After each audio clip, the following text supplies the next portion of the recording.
தினத்திலே இனிமையான மாலை வேளையிலே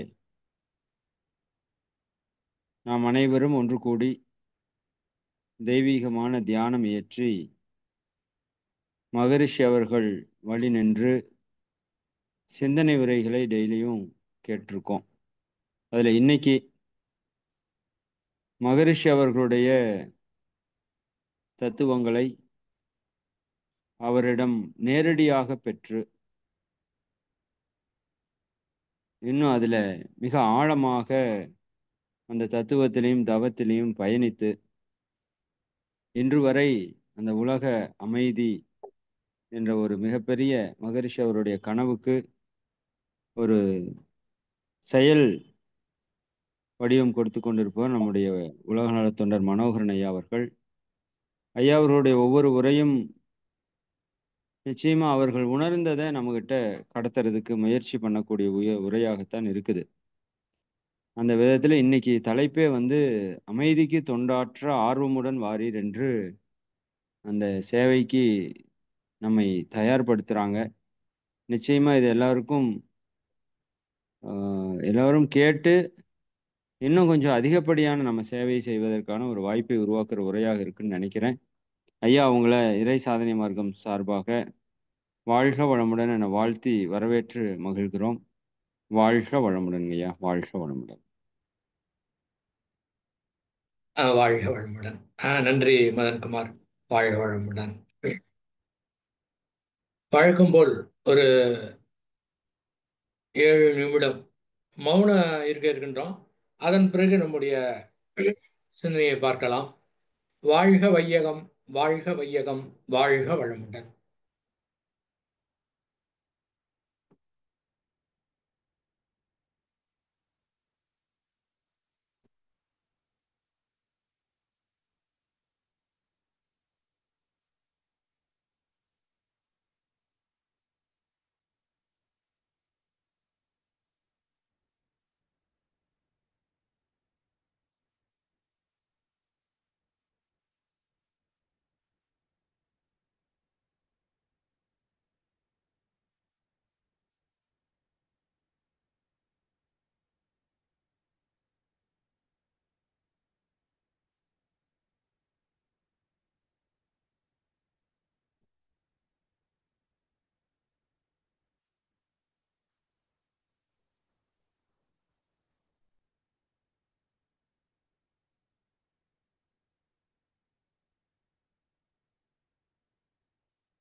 வாழ்க வையகம், வாழ்க வையகம், வாழ்க வளமுடன்.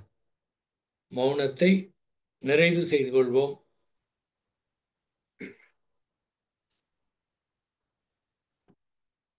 அறிஞர் பெருமக்களே, சான்றோர் பெருமக்களே, சிந்தனையாளர்களே, இறை சாதனை மார்க்க உலக சமாதான பிரியர்களே, ஃபேஸ்புக் அன்பர்களே, நண்பர்களே, உங்கள் அனைவருக்கும் முதற்கண் என் வணக்கத்தை தெரிவித்துக் கொள்கின்றேன். வாழ்க வளமுடன்.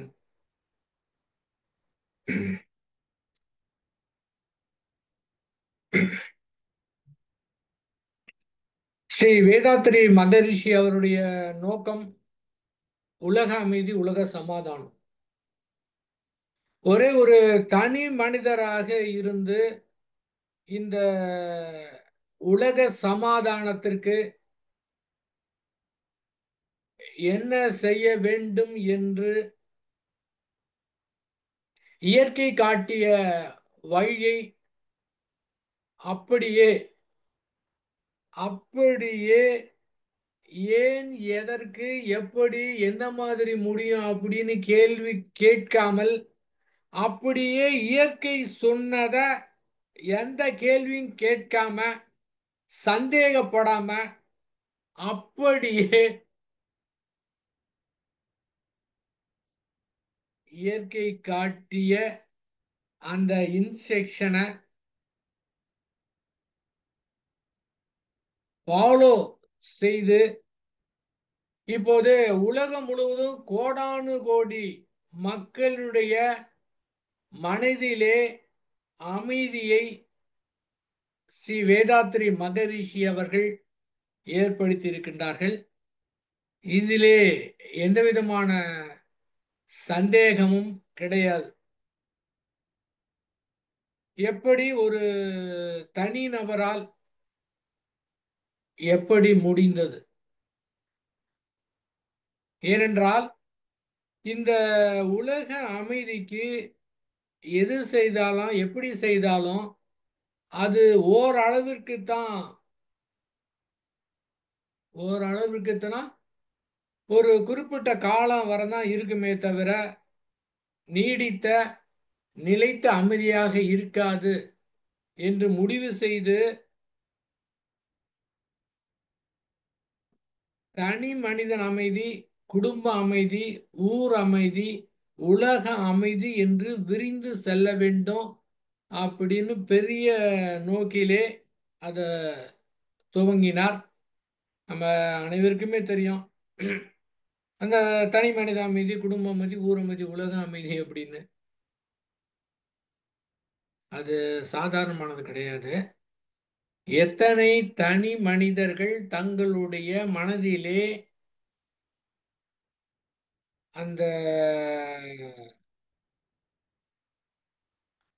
அமைதியை பெறுகிறார்களோ அதை பொறுத்து தான் மாற்றம் நடக்கும்.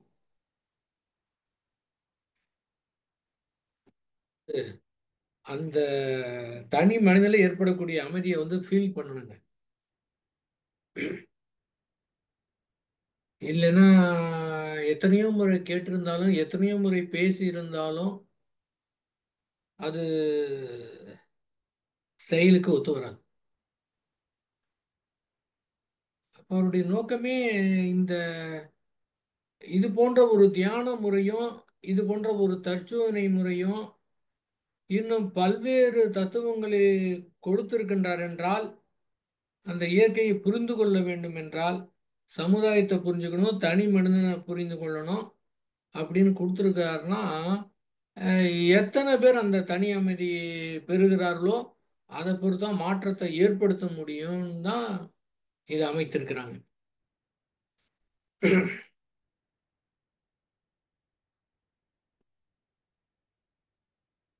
எப்போதுமே உரையின் நிறைவாக ஸ்ரீ பகவத் ஐயாவுடைய கருத்துக்களை நான் சொல்லுவேன்.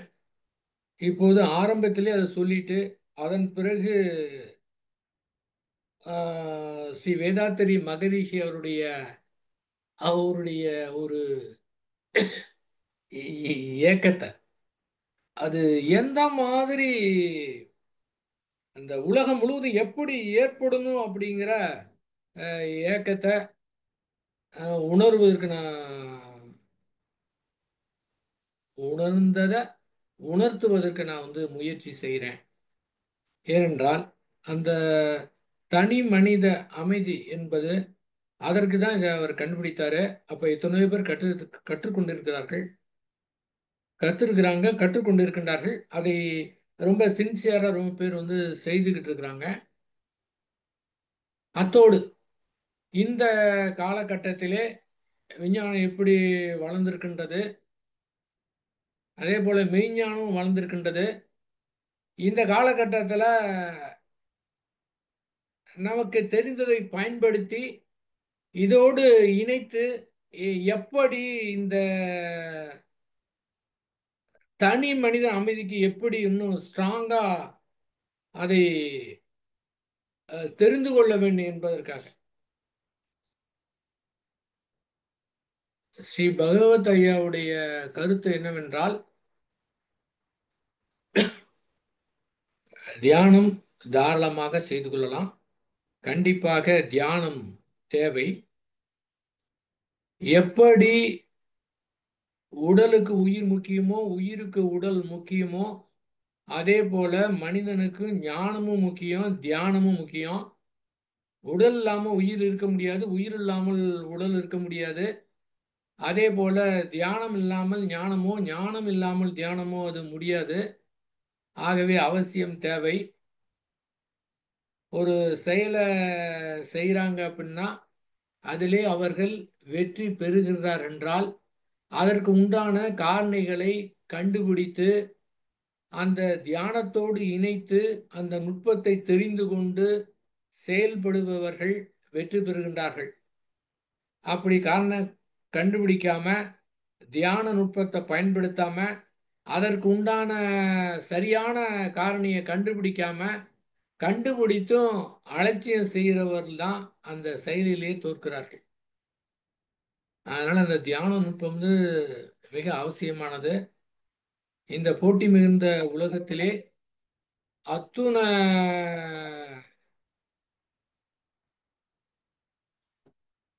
செயல்களையும் சிறப்பாக செய்வதற்கு அது உதவியாக இருக்கின்றது. தற்சோதனை என்பது புறத்திலே எந்த மாதிரி செயலை வந்து சிறப்பாக வந்து செய்யணும், யாருக்கு துன்பம் கொடுக்காம செய்யணும், துன்பப்படும் உயிர்களுக்கு நம்மால் முடிந்த உதவியை செய்யணும் அப்படிங்கிற நோக்கில் அந்த செயல் அத்தனையும் இருக்க வேண்டும். அதற்காக தற்சோதனையை பயன்படுத்திக் கொள்ள வேண்டும். இதோடு ஸ்ரீ பகவத் ஐயா சொல்லுவது என்றால் என்னவென்றால், அந்த ஞானம் என்பது நம்மிடத்திலே, அதாவது அந்த விடுதலை என்பது, முக்தி என்பது நம்மிடத்திலே இயல்பாக இருக்கின்றது. நம்மிடம் இல்லாத ஒன்றை அடைவதற்கு முயற்சி செய்ய வேண்டும். நம்மிடத்திலே இயல்பாகவே இருப்பதை அடைவதற்கு எந்த விதமான முயற்சி செய்ய தேவையில்லை. அது நம்மிடத்திலே இருக்கின்றது என்பதை புரிந்து கொண்டாலே போதுமானது. அந்த ஒரே ஒரு புரிதலே வந்து மனதை வேற டைமென்ஷனுக்கு வந்து கொண்டு போயிடும். ஸ்ரீ பகவத் ஐயா அவரிடம் நேரடியாக நான் கேட்டபோது என்ன கேட்டேன் அப்படின்னா, இதுல இந்த புரிதல் மக்களுக்கு எப்படி உதவி செய்கின்றது என்று கேட்டபோது அவர் தெரிவித்தது, இப்போது ரொம்ப பேர் மனப்பிரச்சனையிலே இருக்கின்றார்கள். அவர்கள் இதை புரிந்து கொண்டார் என்றால், புரிதல் அப்படின்னா என்ன, புரிந்து கொண்டதுன்னா என்னன்னா, நம்முடைய மன உணர்வுகளை எதிர்த்து எதுவுமே செய்ய தேவையில்லை. அதுக்கு முழு சுதந்திரம் கொடுத்து விட்டோம் என்றால் அது தானாகவே சரியாயிரும். இதை ஒருத்தர் புரிந்து கொண்டார் என்றால் அவர்கள் இந்த தன்னுடைய பிரச்சனையிலிருந்து, தன்னுடைய கவலையிலிருந்து விடுபட்டு விடுகிறார். சரியா புரிஞ்சுக்கிட்டாருன்னா வாழ்நாள் முழுவதும் பிரச்சனை இல்லாமல் கவலை இல்லாமல் வாழ்க்கை நடத்தலாம். அதோட ரைட். ஆனால் யார் ஒருத்தர் தேடுதலோடு இருக்கின்றார்களோ, வேட்கையோடு இருக்கின்றார்களோ, அந்த அந்த மாபெரும் வீட்டு ஏக்கத்தோடு இருக்கின்றார்களோ அவர்களுக்கு மட்டும் இது புரிந்து விட்டதென்றால் பெரிய சுமையை இறக்க வைத்த மாதிரி இருக்கும். அவர்கள் பர்மனண்டான ஞான நிலையில் இருப்பார்கள். அப்ப சாதாரண ஒரு மனிதன் வருவதற்கும் ஏக்கத்தோடு வருவதற்கும் வித்தியாசம் இருக்கின்றது. அந்த ஏக்கத்தோடு வராங்க பார்த்தீங்களா? அவங்க தான் என்ன பண்ணுவாங்க, இதை வந்து உலகம் முழுதும் கொண்டு போகிறதுக்கு உதவி செய்வார்கள். சாதாரணமாக இருக்கிறாங்க, தன்னுடைய தாங்க முடியாத பிரச்சனை இருக்கின்றது, பல்வேறு எத்தனையோ பிரச்சனைகள் மனிதனுடைய வாழ்க்கையில் இருக்கின்றது. அது தீர்ந்து போச்சுன்னா போதும் அப்படின்னு விட்டுருவாங்க. ஆனால் இந்த ஞானத்துக்காக தேடியவர்கள் என்ன செய்வாங்க? இது அந்த ஒரே ஒரு தனி மனிதன் இன்னும் உலகம் முழுவதும் சென்று அடையணும். எப்படி வேதாத்திரி மகிழ்ச்சி அந்த மாதிரி இயக்கத்தோடு இருந்தார்களோ அதே போன்று கொண்டு செல்ல வேண்டும் அப்படிங்கிற நோக்கத்தோடு அவர் பாடுபடுவார். அதிலும் குறிப்பாக ஸ்ரீ பகவத் ஐயாவுடைய பல்வேறு ஞான முகாம்களில் கலந்து கொண்ட போது அதிலே கிட்டத்தட்ட ஒரு 80% மக்கள் வேதாத்திரி மகரிஷி அவருடைய சீடர்களாக இருக்கின்றார்கள். யாழ்ப்பாணத்தில் போனால் கூட அங்கே கூட அதே மாதிரி தான். அதுக்கு என்ன காரணம் என்றால் பேசிக்கா வெரி பேசிக்கா ஸ்ரீ வேதாத்திரி மகரிஷி அவர்கள் அனைவரும் அந்த அறிவிலே முழுமை பெற வேண்டும் அப்படிங்கிறத ஒரு பேசிக்கா கொடுத்துருக்குறாங்க. அவருடைய உயிர் கலப்பின் காரணமாக அனைவருக்குமே அந்த ஒரு தனியாத ஒரு தாகம், அந்த அறிவில் முழுமை பெறணும், அந்த ஞானம் பெற வேண்டும் அப்படிங்கிறத அவர் இயற்கையாகவே அவங்களுக்கு ஊட்டிட்டார். ஒன்று. இன்னொன்று, தாம் பெற்றதை எல்லாருக்கும் கொண்டு போகணும் அப்படிங்கிறதுல, அதாவது அந்த சர்வீஸ் பண்ணணும் அப்படிங்கிறத மிக அற்புதமாக அவர் கொடுத்துருக்கிறார். இது ஒன்று, இது ஒன்று. இந்த ரெண்டு இருக்கிற காரணத்தினால அவங்களுக்கு இயல்பாகவே அந்த மனவளக்கலை மன்ற அன்பருக்கு இயல்பாகவே அந்த அந்த உணர்வு இருக்குதுங்க அவருடைய உயிர் கலப்பின் காரணமாக. அதனால இந்த மகரிஷி அவருடைய தியான முறையை பின்பற்றுபவர்கள் நிச்சயமாக நானும் சொல்லிட்டு இருந்தேன். என்ன சொல்லிட்டு இருந்தேன் அப்படின்னா, அதாவது கரூர் அருவி திருக்கோயிலில் நான் செக்ரட்டரியாக இருக்கிறப்ப அந்த நிர்வாகத்தை பார்க்கும்போது யாராவது வேற அமைப்பில் இருக்கக்கூடிய ஒரு நோட்டீஸ் டேபிளில் வச்சிருவாங்க. நான் பார்த்தேன்னா உடனடியாக அதை எடுத்துருவேன். அது யாராக இருந்தாலும் சரி, எந்த மாதிரி இருந்தாலும் சரி, நான் அதை உடனடியாக அதை எடுத்து விடுவேன். நான் அலோவ் பண்ணுறதே கிடையாது. என்ன காரணம்? எல்லாருமே இயற்கையானதான். யார் எந்த அமைப்பை வைத்திருக்கின்றார்களோ அது மட்டும்தான் அங்கே கொடுக்கப்படும். வேற எதுவும் தேவையில்லை. இது அனைவருக்குமே உண்டான இயல்பு. மாரிஸ்ட கேள்வி கேட்பாங்க. என்ன கேள்வின்னா, இன்னொரு அமைப்பில் இன்னொரு இதில் நீங்கள் சொல்கிறீங்க, அவங்க இந்த மாதிரி சொல்கிறாங்களே, இதுக்கு என்ன பதில் சொல்கிறீங்கன்னு கேட்பாங்க. மகரிஷி ரொம்ப சிம்பிளாக சொல்கிறார். என்ன சொல்லுவார்னா, அவங்க சொன்னாங்கல்ல, அவங்ககிட்டே போய் கேட்டுக்குங்க அப்படின்னு சொல்லுவார். அதே போல் 2014 ஒரு அன்பர் என்கிட்ட சொன்னார், கரூர் பக்கத்தில் நெரூரில் ஒரு ஞான முகாம் நடக்குது, நீங்கள் அட்டன் பண்ணுங்க, நீங்களும் அட்டன் பண்ணீங்கன்னா வேறு லெவலுக்கு போயிடுவீங்க அப்படின்னு எங்கள் வீட்டுக்கே இன்வைட் பண்ணார். நான் சொன்னேன், நான் சொல்லலை அவர்கிட்ட, சரின்னு சொல்லிட்டேன், மனதுக்குள்ள நினச்சிக்கிட்டேன். 86 2010 வரை வேதாத்திரி மகரிஷிட்ட இருக்கேன். அவர் எக்கச்சக்கமாக கொடுத்துட்டாரு, எல்லாமே கொடுத்துட்டாரு, கொடுக்காது எதுவுமே கிடையாது. நெக்ஸ்ட்டு 2010 மலேசியாவுக்கு போயிட்டு அதில் சில அனுபவங்கள், அது வேற எதை நம்ம கொண்டு போயிட்டு இருந்தோம். ஆகவே எதுவுமே எனக்கு தேவையில்லை என்று நான் சொன்னேன். ஆனால் இயற்கை வேற மாதிரி இருக்கு. அப்போ எல்லாத்துலேயும் ஏதாவது இருக்கும். நம்ம அதில் இருக்கக்கூடிய நன்மை, நமக்கு என்ன பிடிச்சதோ என்ன இதுவோ அதை வேதாத்திரி மகரிஷியுடைய தத்துவத்தை கொண்டு செல்வதற்கு எப்படி பயன்படுத்தலாம் என்று அதை பயன்படுத்திக்கலாம். அப்படிங்கிற முறையில் யார் உண்மையாகவே அந்த ஏக்கத்தோடு தாகத்தோடு இடைவிடாம ஓடிக்கிட்டு தேடிக்கிட்டு தங்களை அறியாமலே அந்த நிலையை அடைய வேண்டும் என்று யாரெல்லாம் நினைத்து கொண்டிருக்கின்றார்களோ அவர்களுக்கு ஒரே ஒரு ஒரு அரை வினாடி போதுமானது. அதை எதிர்த்து எதுவுமே செய்ய தேவையில்லை. அதை அப்படியே ஏற்றுக்கொண்டோம் என்றால், அப்படியே ஆறு போல ஓட விட்டோம் என்றால், அது தானாகவே மனம் தன்னைத்தானே தூய்மை செய்கின்றது. அதன் காரணமாக பெரிய பாரத்தை இறக்கி வைத்த மாதிரி ஃபீலிங் இருக்கும். முடியுது. இது ரொம்ப பேர் அடையணும். அது இன்னும் வேற எதுவும் நான் சொல்றதுக்கு இல்லை. நான் இன்னும் மறைபொருளாக இன்னும் சுருக்கமாக ரொம்ப விஷயம் இருக்குது. சரி பரவாயில்ல, அது வந்து ஓப்பனாக வேண்டாம். ரைட்டுங்க. இப்போது இந்த நிலையை படைத்தவர்கள் ஏனென்றால் இதற்காக 10 வருஷம், 15 வருஷம், 20 வருஷம், 25 வருடம், 30 வருடம் என்று செய்து கொண்டே இருக்கிறார்கள், தேடிக்கொண்டே இருக்கிறார்கள். இந்த மனம் வந்து என்ன நினைக்கிறோ அதுக்கு உண்டான சார்ஜ் நம்முடைய அடிமனம் வந்து கொடுக்கும். இது வந்து இந்த பிறவியில கிடைக்காது. நம்ம வந்து இந்த பிறவியிலேயே நாம வந்து செய்து கொண்டே இருக்க வேண்டும். அது எந்த பிறவியில கிடைக்குமோ அதை சொல்ல முடியாது.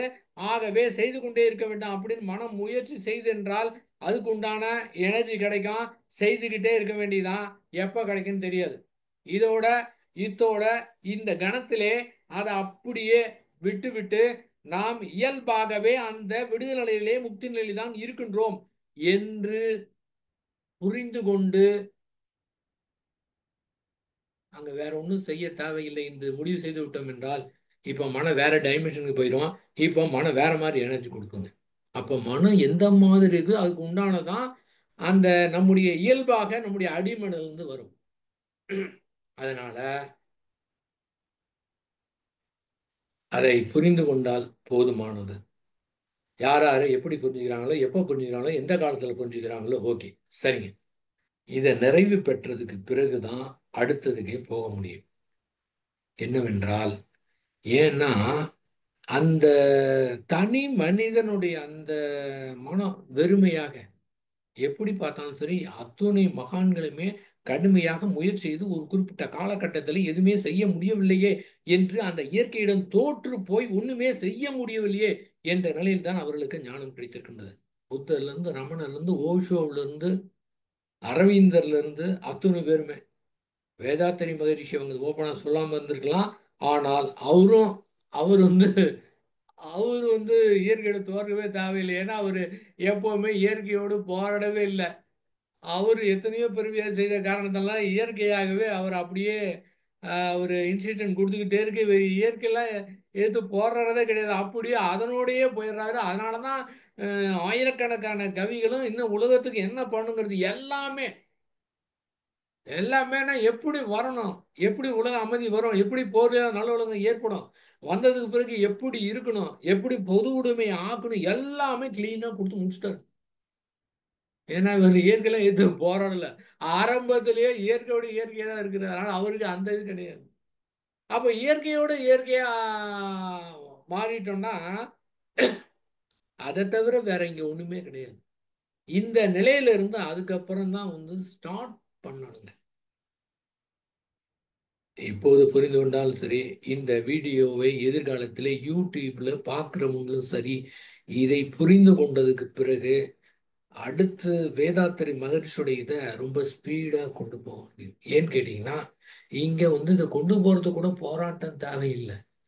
ஏன்னா மனதிலே போராட்டங்கிறது கிடையவே கிடையாது. எந்த விதத்திலையுமே நம்முடைய மனதோடு முரண்படக்கூடாது. அது எப்படி இருந்தாலும் பரவாயில்ல, எந்த மாதிரி இருந்தாலும் பரவாயில்ல அப்படிங்கிற முழுமையாக அதை ஏற்றுக்கொண்டோம் என்றால், ஏன்னா இயற்கை செய்துன்னா அதில் வந்து அற்புதமாக செய்து கொண்டிருக்கோம். ஆக முழுமையாக அதை ஏற்றுக்கொண்டோம் என்றால் அந்த எந்த பிரச்சனையும் ஏற்படுறதுக்கு வாய்ப்பே கிடையாது. அப்போ துல்லியமாக அதனுடைய கொடுக்குற இன்ஸ்ட்ரக்ஷனை நம்ம வந்து ஃபாலோ பண்ணி அது போயிட்டே இருக்க வேண்டியதான்.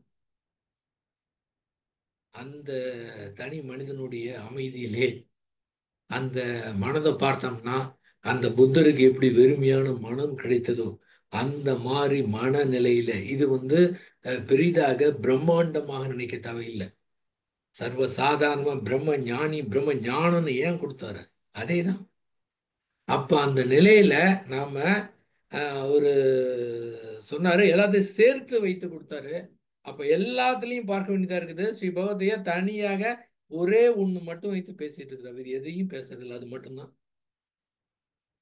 இதுவுமே மகரிஷி அவங்க சொல்லியிருக்கிறாங்க. ஆனா எல்லாமே கொடுத்துருக்காங்க தான் எல்லாத்தையும் கான்சன்ட்ரேட் பண்ண வேண்டியதா இருக்குது. பட் இதுல ஒரு கான்சன்ட்ரேட் பண்ணி இங்க ஒன்றுமே செய்யறதுக்கு வேலை என்று முடிவு பண்ணிவிட்டோம் என்றால் இப்போது அந்த வெறுமையான மனம் வந்ததுக்கு பிறகு இப்ப இவருடைய இதை எப்படி கொண்டு போலாம் அப்படின்னு செயல்படுத்துவதற்கு பார்க்கணும்.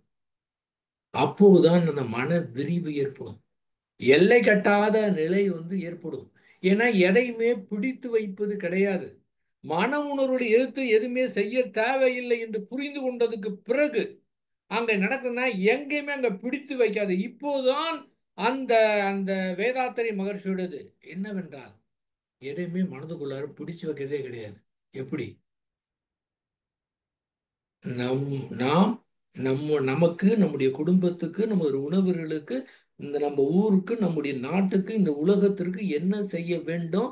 நம்முடைய அந்த ஐவகை கடமையை ஒன்றினால் ஒன்று கெடாமல் பார்த்து கொள்ள வேண்டும் அப்படிங்கிற முறையில அந்த விரிந்த நின்ற இதுல பார்க்கும்போது என்ன தோன்றும்? இந்த உலகம் எப்படி இருக்கின்றது?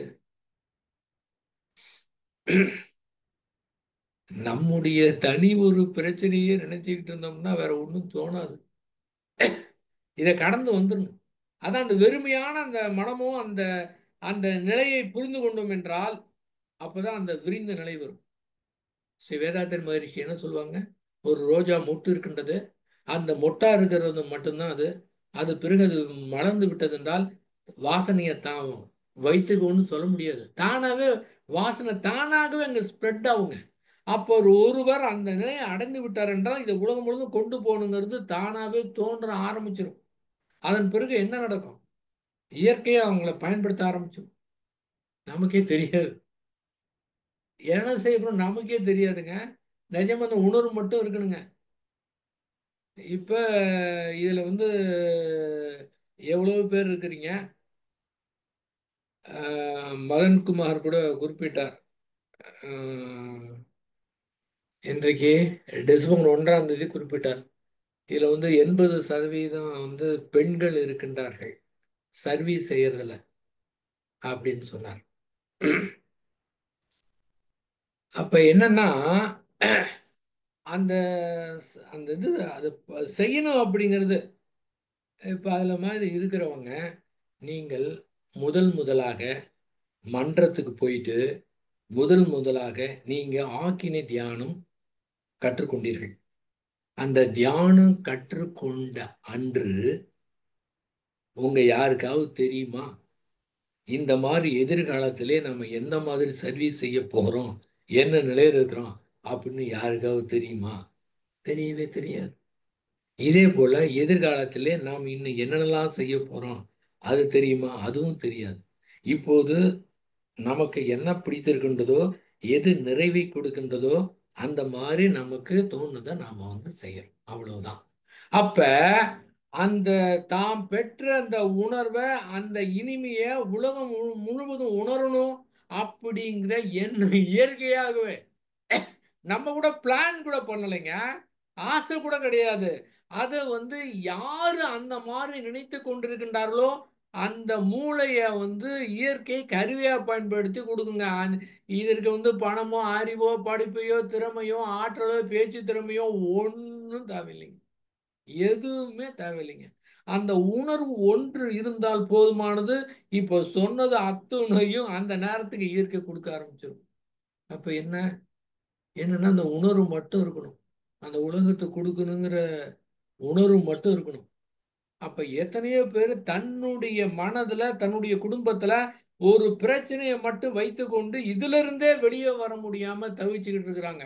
இதுலயே தவிக்கிறப்ப எப்படி ஒரு ஒரு அகண்டு விரிந்த அந்த மனநிலையும் அந்த கூர்ந்து பார்க்கக்கூடிய தன்மை எது கிடைக்கும்? அதுக்கு தான் சொல்றது இந்த புரிதல் மட்டும் இருந்தால் நிறைய பேர் இதுல இருக்கிறவங்க அற்புதமாக கொண்டு போக முடியும். அப்படி பார்க்கும்போது உலகத்துல ஏழைகள் ரொம்ப பேர் இருக்கிறாங்க. உடல் நலிவுற்றோர் இருக்கிறாங்க. இந்த ஒழுக்க பழக்கம் தெரியாதவங்க ரொம்ப பேர் இருக்கிறாங்க. இந்த தத்துவம் தெரியாதவர் ரொம்ப பேர் இருக்கிறாங்க. பல்வேறு வகையிலே நல்ல வசதி இருந்தும் கூட தன்னுடைய மனதை சரியாக வைத்துக்கொள்ள தெரியாம அந்த மனதை கொண்டே கஷ்டப்பட்டுக்கிட்டு இருக்கவங்க ரொம்ப பேர் இருக்கிறாங்க. இவங்க அத்துணை பேருமே அவங்க படக்கூடிய கஷ்டத்தை நினைத்து பார்த்து அவர்களுக்கு எப்படியாவது அந்த அந்த தனி மனிதனுக்கு உண்டான அமைதியை கொடுக்கணும். அவங்க ஒரு பெரிய பாரத்தை இறக்கி வைக்கணும், அதை ரிலீஸ் பண்ணணும் அப்படிங்கிற உணர்வுக்கு நமக்கு வரணும். ஃபர்ஸ்ட் நமக்கு ரிலீஸ் ஆகணும். ரொம்ப ஃப்ரீயா இருக்கணும். மனதை நினைச்சு பார்த்தா அங்க எதுவுமே எப்பவுமே இருக்கக்கூடாது. ஆனால் இந்த மாதிரி இருக்கக்கூடாத நேரத்துல கண்டிஷன் எதுவும் போடக்கூடாதுங்க. அங்க கண்டிஷன் இல்லாம அதை ஃப்ரீயா விட்டோம் அப்படின்னாவே, மகரிஷியவங்களே சொல்லுவாங்க, இந்த மனதை மட்டும் நம்ம ஃப்ரீயா விட்டோம்னா அது எங்க போகணுமோ அது தானவே அடைந்து விடும், சென்று சேர்ந்து விடும். நாம் தான் அதுக்கு தடையா இருக்கணும்னு சொல்லுவாங்க. இதே வார்த்தையை சொல்லியிருக்கிறாங்க. அவ்வளவுதான். அதை விட்டு விட்டோம் என்றால் போதுமானது. அதன் பிறகு இந்த மாதிரி வந்து பார்க்கணும். அப்ப எவ்வளவு பேர் அது போல இருக்கின்றார்கள், எவ்வளவு பேர் அதே நிலையில இறக்கின்றார்கள். அப்ப அத்துணை பேருக்குமே அந்த மீட்கக்கூடிய ஒரு தன்மையும் அவர்களுக்கு கொண்டு சேரணும் அப்படிங்கிற உணர்வு நமக்கு வந்து வேண்டுங்க. அந்த உணர்வை தூண்டக்கூடியதுதான் இந்த உரை. மகரிஷிவங்க சொல்லுவாங்க, விளக்கு நன்றாக இருந்தால் கூட அதற்கு ஒரு தூண்டுகோல் தேவை அப்படிம்பாங்க. அந்த மாதிரி ஏற்கனவே சிறப்பாக நீங்கள் பிரகாசித்துக் கொண்டு இருந்தாலும் அதை தூண்டுவதற்கு ஒரு தூண்டுகோல் தேவைப்படுகின்றது. அப்படி அத்துணை பேருக்குமே ஒரு மாற்றத்தை வந்து கொடுக்கணும். அது முதலாவதாக. மகரிஷிக்கு என்னென்ன ஏக்கம் இருக்கு எனக்கு தெரிஞ்ச வகையில சொல்றேங்க. அதை நாம நினைத்து இது மாதிரி ரொம்ப பேர் நினைத்தார் என்றால், ரொம்ப பேர் சிந்தனை செய்தார்கள் என்றால் அது நிறைவேறுவதற்கு வாய்ப்பு இருக்கின்றது. அதில் சந்தேகமே கிடையாது. அதற்கு மகரிஷி அவங்க ஒன்று ஒரு உதாரணம் சொல்லுவாங்க. ஒரு ஒரு இடத்துல தீவு கூட்டம் இருக்கு. தனித்தனி தீவுகளாக ஒரு இடத்துல இருக்குதுங்க. அந்த தீவிலே ஒரு குரங்கு. அங்க இருக்கிற குரங்குங்க எல்லாமே அங்க இருக்கிற கிழங்குகளை பறித்து சாப்பிடக்கூடிய பழக்கம் இருக்கின்றது. அந்த தீவுல ஒரு தீவுல ஒரு குரங்கு என்ன பண்ணுச்சு, அந்த கிழங்கை வந்து பறித்து எடுத்துட்டு போயிட்டு, அது மண்ணா இருக்கு பாத்தீங்களா, அதை போய் எடுத்து கடல் தண்ணியில ஒரு அலசு அலசிட்டு அந்த மண்ணு போனது பிறகு சாப்பிட்டுச்சு. இதை மற்ற குரங்குகள் பார்த்தன. அந்த என்னாச்சு, பார்த்துட்டு எல்லா குரங்கும் அது போல செய்ய ஆரம்பிச்சிச்சு. இது வந்து ஒரு தீவுல. அது வந்து தனித்தனி தீவுகள். ம- மற்ற தீவுல இருக்கக்கூடிய குரங்குகள் இதை பார்க்கல. ஆனால் அதன் பிறகு என்னாச்சுன்னு கேட்டிங்கன்னா, அத்துணை தீவுல இருக்கிற குரங்குகள் அனைத்துமே போய் கடல் தண்ணீர்ல வந்து அந்த கிழங்க அலசி சாப்பிட ஆரம்பிச்சிச்சு. இது எப்படி அப்படின்னா, ஒரு குரங்கு செய்த உடனேயே அந்த வேவ்லென்த் இருக்கக்கூடிய அத்தூணையுமே, ஏன்னா அது வந்து குரங்குங்கிறது ஒரே இதாக தானே இருக்கும். அதனால எல்லா குரங்குகளுமே தானாவே அந்த மூளையில ஊறித்து அதெல்லாம் செய்ய ஆரம்பிச்சிருச்சு. ஆனால் மனிதனை பொறுத்தவரை அந்த மூளையில பல்வேறு நிலையில இருப்பாங்க. அந்த சேம் வேவ்லென்த் வர்றது அப் அண்ட் டவுன் இருந்து கொண்டே இருக்கும். ஆனால் வேதாத்ரி மகரிஷி அவர்களை நன்றாக புரிந்து கொண்டவர்கள், அவர் மீது ஏக்கத்தோடு இருப்பவர்கள், ஸ்ரீ வேதாத்ரி மகரிஷி அவர்களை யாரு பார்க்கவில்லையோ, ரொம்ப பேர் சொல்லுவாங்க, அச்சச்சோ அவர் இருந்தப்ப நான் இருந்தங்க, போறதுக்கு சான்ஸ் கிடைக்கலைங்க. அப்படி இவங்கெல்லாம் பார்த்தீங்கன்னா இன்னும் ரொம்ப அவங்களுக்கெல்லாம் ரொம்ப ஏக்கம் அதிகமா இருக்கும். இந்த பார்த்தவரை விட அவங்களுக்கு பார்க்காதவங்களுக்கும் ரொம்ப ஏக்கம் அதிகமா இருக்கும். அதை வந்து அந்த ஏக்கம் இருந்தால் கூட போதுமானது. அந்த வேவ் லென்த்துக்கு அவங்க வந்துருவாங்க. அதுபோல உலகம் முழுவதும் நமக்கு தெரியாமலே இருக்கலாம். யார் என்று நமக்கு தெரியாம இருக்கலாம். நாம் பழகாமல் இருக்கலாம். ஆனால் நாம் அதே ஒரு நிலையிலே நாம் நினைத்தோம் என்றால் அத்தனை பேருடைய உள்ளத்திலே அது மோதி அவங்கள அறியாமலே அந்த மாதிரி காரியத்தை செஞ்சிருவாங்க. ஆகவே அந்த ஒருங்கிணைந்தவர்கள், அந்த ஏக்கத்தோடு இருக்கிறவங்க, தன்னுடைய மனதை வெறுமையான நிலையிலே வைத்திருப்பவர்கள், அறிவிலே முழுமை பெற்றவர்கள், தெளிவாக மாரிஷ் அவங்க சொல்லுவாங்கல்ல, அது அதுவானால் அதுவே சொல்லும் அப்படிம்பாங்க. அந்த மாதிரி ஒரு நிலையில இருக்கிறவங்க இதை முன்னெடுத்து இவருடைய தத்துவத்தை கொண்டு போகணும். மகரிஷி அவங்க இருக்கும்போது பிரெயின் ட்ரஸ்ட் என்று ஒன்று இருந்தது.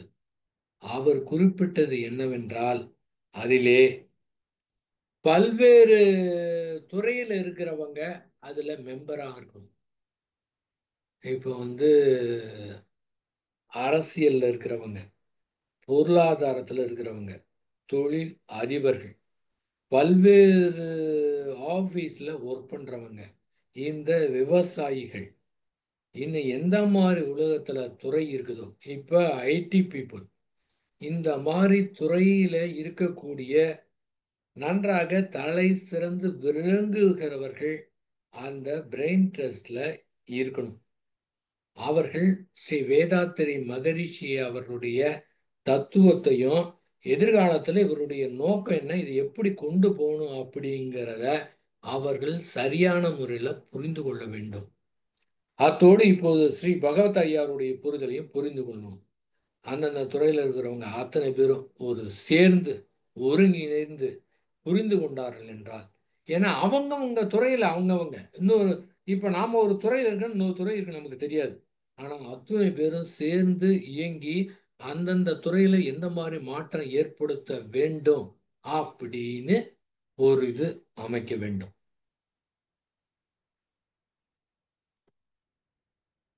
இது வந்து எந்த மாதிரி நடக்குது அதெல்லாம் நமக்கு தேவையில்லை. நம்முடைய நோக்கம் அது போகணும். எப்படி அதான் அந்த அவரு மகரிஷி வந்து ஏன் எதுக்கு எப்படி இதுவரை இவ்வளோ பேர் சொல்லியிருக்கிறாங்களே, இதுவரை ஆன்மீகத்தில் எத்தனையோ பேர் சொல்லியிருக்கிறாங்களே, அதெல்லாம் பற்றி நினைக்காம தான் இது அப்படியே ஆன்மீகத்தில்னா அப்போ வயசானவங்க மட்டும் தான், ஆன்மீக கூட்டம்னா வயசானவங்க மட்டும் தான் உட்காந்துருப்பாங்க. இவர் வந்ததுக்கு பிறகு தான் அத்துணை பேருமே குடும்பத்தில் இருக்கிறவங்க, இளைஞர்கள், பெண்கள் எல்லாருமே அந்த அளவுக்கு வந்திருக்காங்கன்னா, அது அத்தனையும் உடைத்தெறிந்து மாபெரும் மாற்றத்தை ஏற்படுத்தணும். முதல் முதலாக ஒயிட் அண்ட் ஒயிட் போட்டு ஆன்மீகத்தில் ஒரு பெரிய ஒரு திரட்சி முறை ஏற்படுத்தினவர். ஏன்னா அவர் ஏன் எதுக்குன்னே கேட்கல, அப்படியே இருந்தாரு. அப்போ இது வந்து நம்ம ஏன் எதுக்கு இப்பெல்லாம் கேட்க வேணாம். நாம வந்து நினைக்கிறது அந்த ஒத்த மனநோயவர்கள் அவருடைய ஏக்கத்தை திரும்ப நினைக்கணும், அது நடக்கணும். அது கூட ஆசை கூட தேவையில்லை. ஸ்ட்ராங்கா அது வந்து அந்த மாதிரி போகணும். அந்த எண்ணத்தை பதிய வைக்கிறது தான் இப்போ நம்ம அத்தனை பேரும் சேர்ந்து செய்ய வேண்டிய அந்த வேலை. அத்துணை துறையிலும் இருக்கிறவங்க இதை கொண்டு போகணும் அப்படின்னு நினைக்க வேண்டும். இன்னும் என்னென்ன இருக்குன்றது என்னென்ன ஒரு சொல்லியிருக்கிறார். அந்த ஒரு இந்த போரில்லா நல்லுறவுலேருந்து ஆரம்பித்து ஒரு 14 கொடுத்துருக்காரு பார்த்தீங்களா, அது அத்துணையும் வந்து செயல்படுத்தணும். அப்ப அந்தந்த துறையில் இருக்கிற அது தனியாகவே அது வந்து அது மட்டும் இல்லாமல் அப்போ வந்து அவர் ஒன்று ஒரு தொண்டர் படைன்னு ஒன்று வைத்திருந்தார். அதாவது இளைஞர்கள்லாம் எந்த ஒரு நிகழ்ச்சி நடந்தாலும் அந்த இளைஞர்கள் வந்து ஒரு ஒரு தொண்டர் படை போல தனியாக, ஏன்னா பெரியவங்க இருக்காங்க அவங்க ஆலோசனை சொல்லலாம். அந்த இளமையிலே இந்த ஓடி ஆடி நல்லா சிறப்பாக ஒரு எனர்ஜெட்டிக்காக ஒரு அவங்க வேலை செய்யணும்னா அந்த அதனுடைய எனர்ஜி எல்லாத்துக்கும் தொத்திக்கும். அந்த மாதிரி இருக்கிறவங்க தனியாக ஒரு தொண்டர் படை அமையணும்னு விரும்புகிறார். அந்த மாதிரி ஒரு ஒரு குறிப்பிட்ட ஒரு 35 வயதுக்குள்ளார தனியாக, மீதி இருக்கவங்களுக்கு தனியாக குழு போட்டுக்கலாம். ஆனா தொண்டர் படை என்று அந்த மாதிரி குறிப்பிட்ட வயதுல இருக்கிறவங்க அவங்கள ஒன்றிணைத்து, ஏன்னா இந்த வயதுல வந்து அவங்க எப்படிலாம் இருக்கிறாங்க, எப்படி டைவர்ட் ஆகுறாங்க, அவங்களுக்கெல்லாம் இதை வந்து புரிய வைத்து அவங்கள இந்த மாதிரி ஒரு சிறு இதாக துவங்கி அதை அவங்க மூலமா கொண்டு போனோம்னா அவங்க வந்து அவங்க புரிந்து கொண்டார்கள் என்றால் நிஜமாவே அங்க வேலையே கிடையாதுன்னு புரிஞ்சுக்கிட்டவங்க மீதி வெளியில தான் வேலை, வெளியில தான் செயல் செயல் செயல், அவ்வளோ வேலை கிடக்குதுங்க. இங்க உள்ளுக்குள்ளாரையே போராட்டம் நடத்திட்டு இருந்தா அதுக்கு வேலை வந்து வெளியில செய்ய முடியாது. அது மட்டும் இல்ல, இந்த மன போராட்டத்துக்கே நம்முடைய 75% எனர்ஜி வேஸ்டா போயிடுது, வெளியில செய்யறதுக்கு ரொம்ப கடினமா இருக்கு. இப்போ உள்ளுக்குள்ள வேலையே கிடையாது, இந்த எந்த போராட்டமும் கிடையாது, தெளிவாக இருக்கின்றது. நாம வந்து செயல் மட்டும்தான் செய்யணும், இது மட்டும்தான் உலகத்துல மாற்றத்தை ஏற்படுத்த முடியும். ஏனென்றால் இது ஒரு கர்ம பூமி. இந்த கர்ம பூமியில யார் பிறந்திருக்கின்றார்களோ அவர்கள் அவருடைய அந்த கர்ம வினையை போக்குவதற்காக இந்த இடத்துல பிறவி எடுத்திருக்கின்றார்கள். அவர்களுக்கு உதவி செய்து அந்த இதுல இருந்து அவர்களை விடுபட வைப்பதற்கு அந்த மாதிரி மனதிலே ஃப்ரீயாக அந்த அதாவது மன போராட்டங்கிறது சஞ்சலமா எதுவே எந்த உணர்வு வந்தாலும் சரி இதன் காரணமாக பாதிக்காம வெளியில செயல் தான் செய்யணும் அப்படிங்கிற மாதிரி ஒரு இளைஞர் படைய தொண்டர் படைய வந்து திரட்டணும்.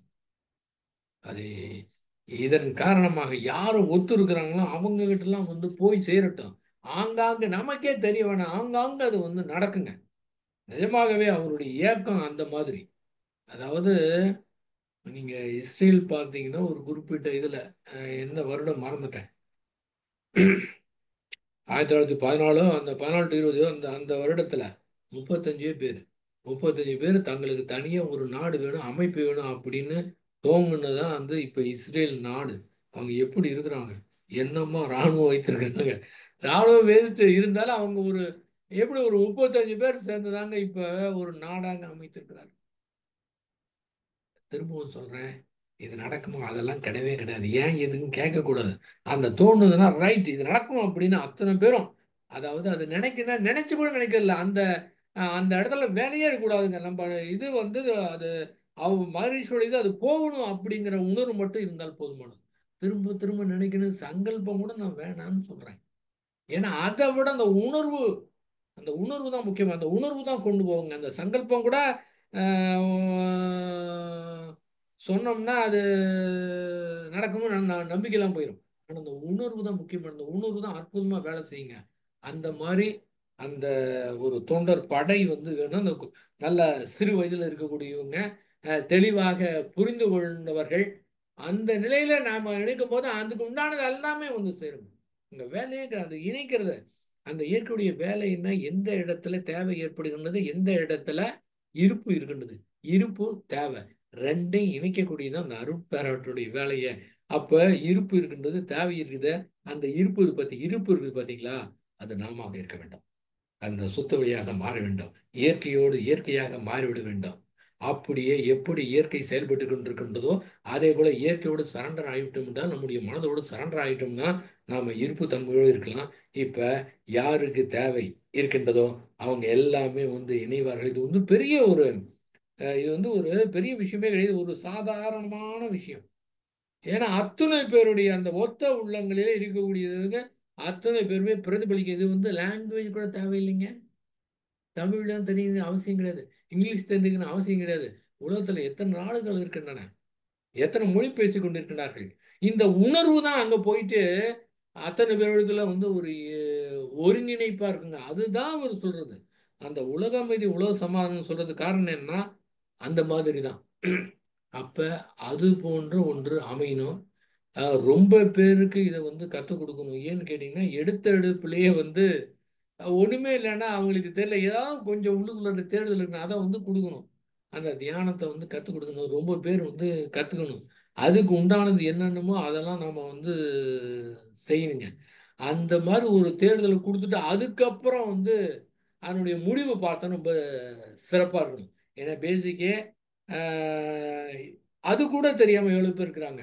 அது தன்னை உணரணும் அப்படின்னு தெரியாம அதுக்காக அவளை நம்ம வந்து குறை சொல்ல முடியாது. ஏனென்றால் நாம வந்து பல்வேறு பிறவிகளாக முயற்சி செய்திருக்கலாம். இப்போ இந்த மாதிரி ஒரு பிறவியில வேதாத்திரி மகர்ஷியோட தொடர்பு கிடைத்திருக்கின்றது. இது மட்டும் இல்லை எத்தனையோ ஆன்மீக அமைப்பு இருக்குது.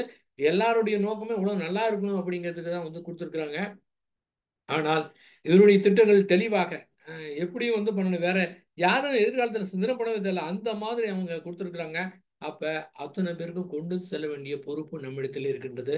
ஓஷோ அவர்கள் சொல்வார்கள், அதாவது அந்த தொண்டு அப்படின்னா தொண்டு செய்யணும்னா நாம வேற யாருக்கும் சான்ஸே கொடுக்க கூடாது. எப்படி வேற யாருக்கும் சான்ஸே கிடையாது. நம்ம முன் வந்துடணும். அதாவது மகரிஷி அவங்க சொல்லுவாங்க, ஏதோ ஒரு நல்லது சொன்னா இந்த அவங்க செய்யட்டும் இவங்க செய்யட்டும்பாங்க. நல்லதுன்னா நாம செய்யணுங்கிறது என்ன வராது ரொம்ப பேருக்கு. அது நல்லதுன்னா நாம வந்து செய்யணும். அதாவது 100 ஆளுக்கு சான்ஸே கொடுக்கக்கூடாது. அந்த மாதிரி செய்யணும். அவருக்கு சான்ஸ் கொடுத்தா அதை செய்வாரு. அந்த முழு தொண்டுமே அந்த கையில எடுத்துக்கொள்ளக்கூடிய பொறுப்பே நாம எடுத்துக்கணுங்க. ஒருத்தர் எடுத்தாவே இவ்வளவு பெரிய மாற்றம் இருக்குன்னா ஒவ்வொருத்தரும் எடுத்தா எந்த மாதிரி நிலைமை ஏற்படுங்க. ஆகவே அந்த மற்றவர்களுக்கு கொடுக்க வேண்டும் என்ற உணர்வு இருந்தது என்றால், எப்போதும் அதே நினைப்பாக இருந்தது என்றால், நம்முடைய மனதிலே நம்ம கிட்ட இருக்கிற பிரச்சனையோ குடும்பத்தில் இருக்கிற பிரச்சனையோ பெருசாவே தெரியாது. பெருசா தெரியாம இருந்தா அதுக்கு உண்டானது தானாவே வந்து தீர்ந்து போயிடும். ஆனால் அதை விட்டுட்டு முன்ன இதை பார்க்கலாம், இங்க என்னங்கம்மா நீங்க என்னமோ பேசிக்கிட்டு இருக்கிறீங்க, எங்க வீட்டுல பிரச்சனையே பெரிய பிரச்சனையா இருக்கு, இதை சரி பண்ணது நம்மளால முடியல அப்படின்னு இருந்தால் அதே குறுகிய நிலையில தான் இருக்கணுங்க. எப்பவுமே கடைசி வரை கஷ்டப்பட்டுக்கிட்டு தான் போகணும். நன்றாக ஞாபகம் வைத்துக் கொள்ள வேண்டும்.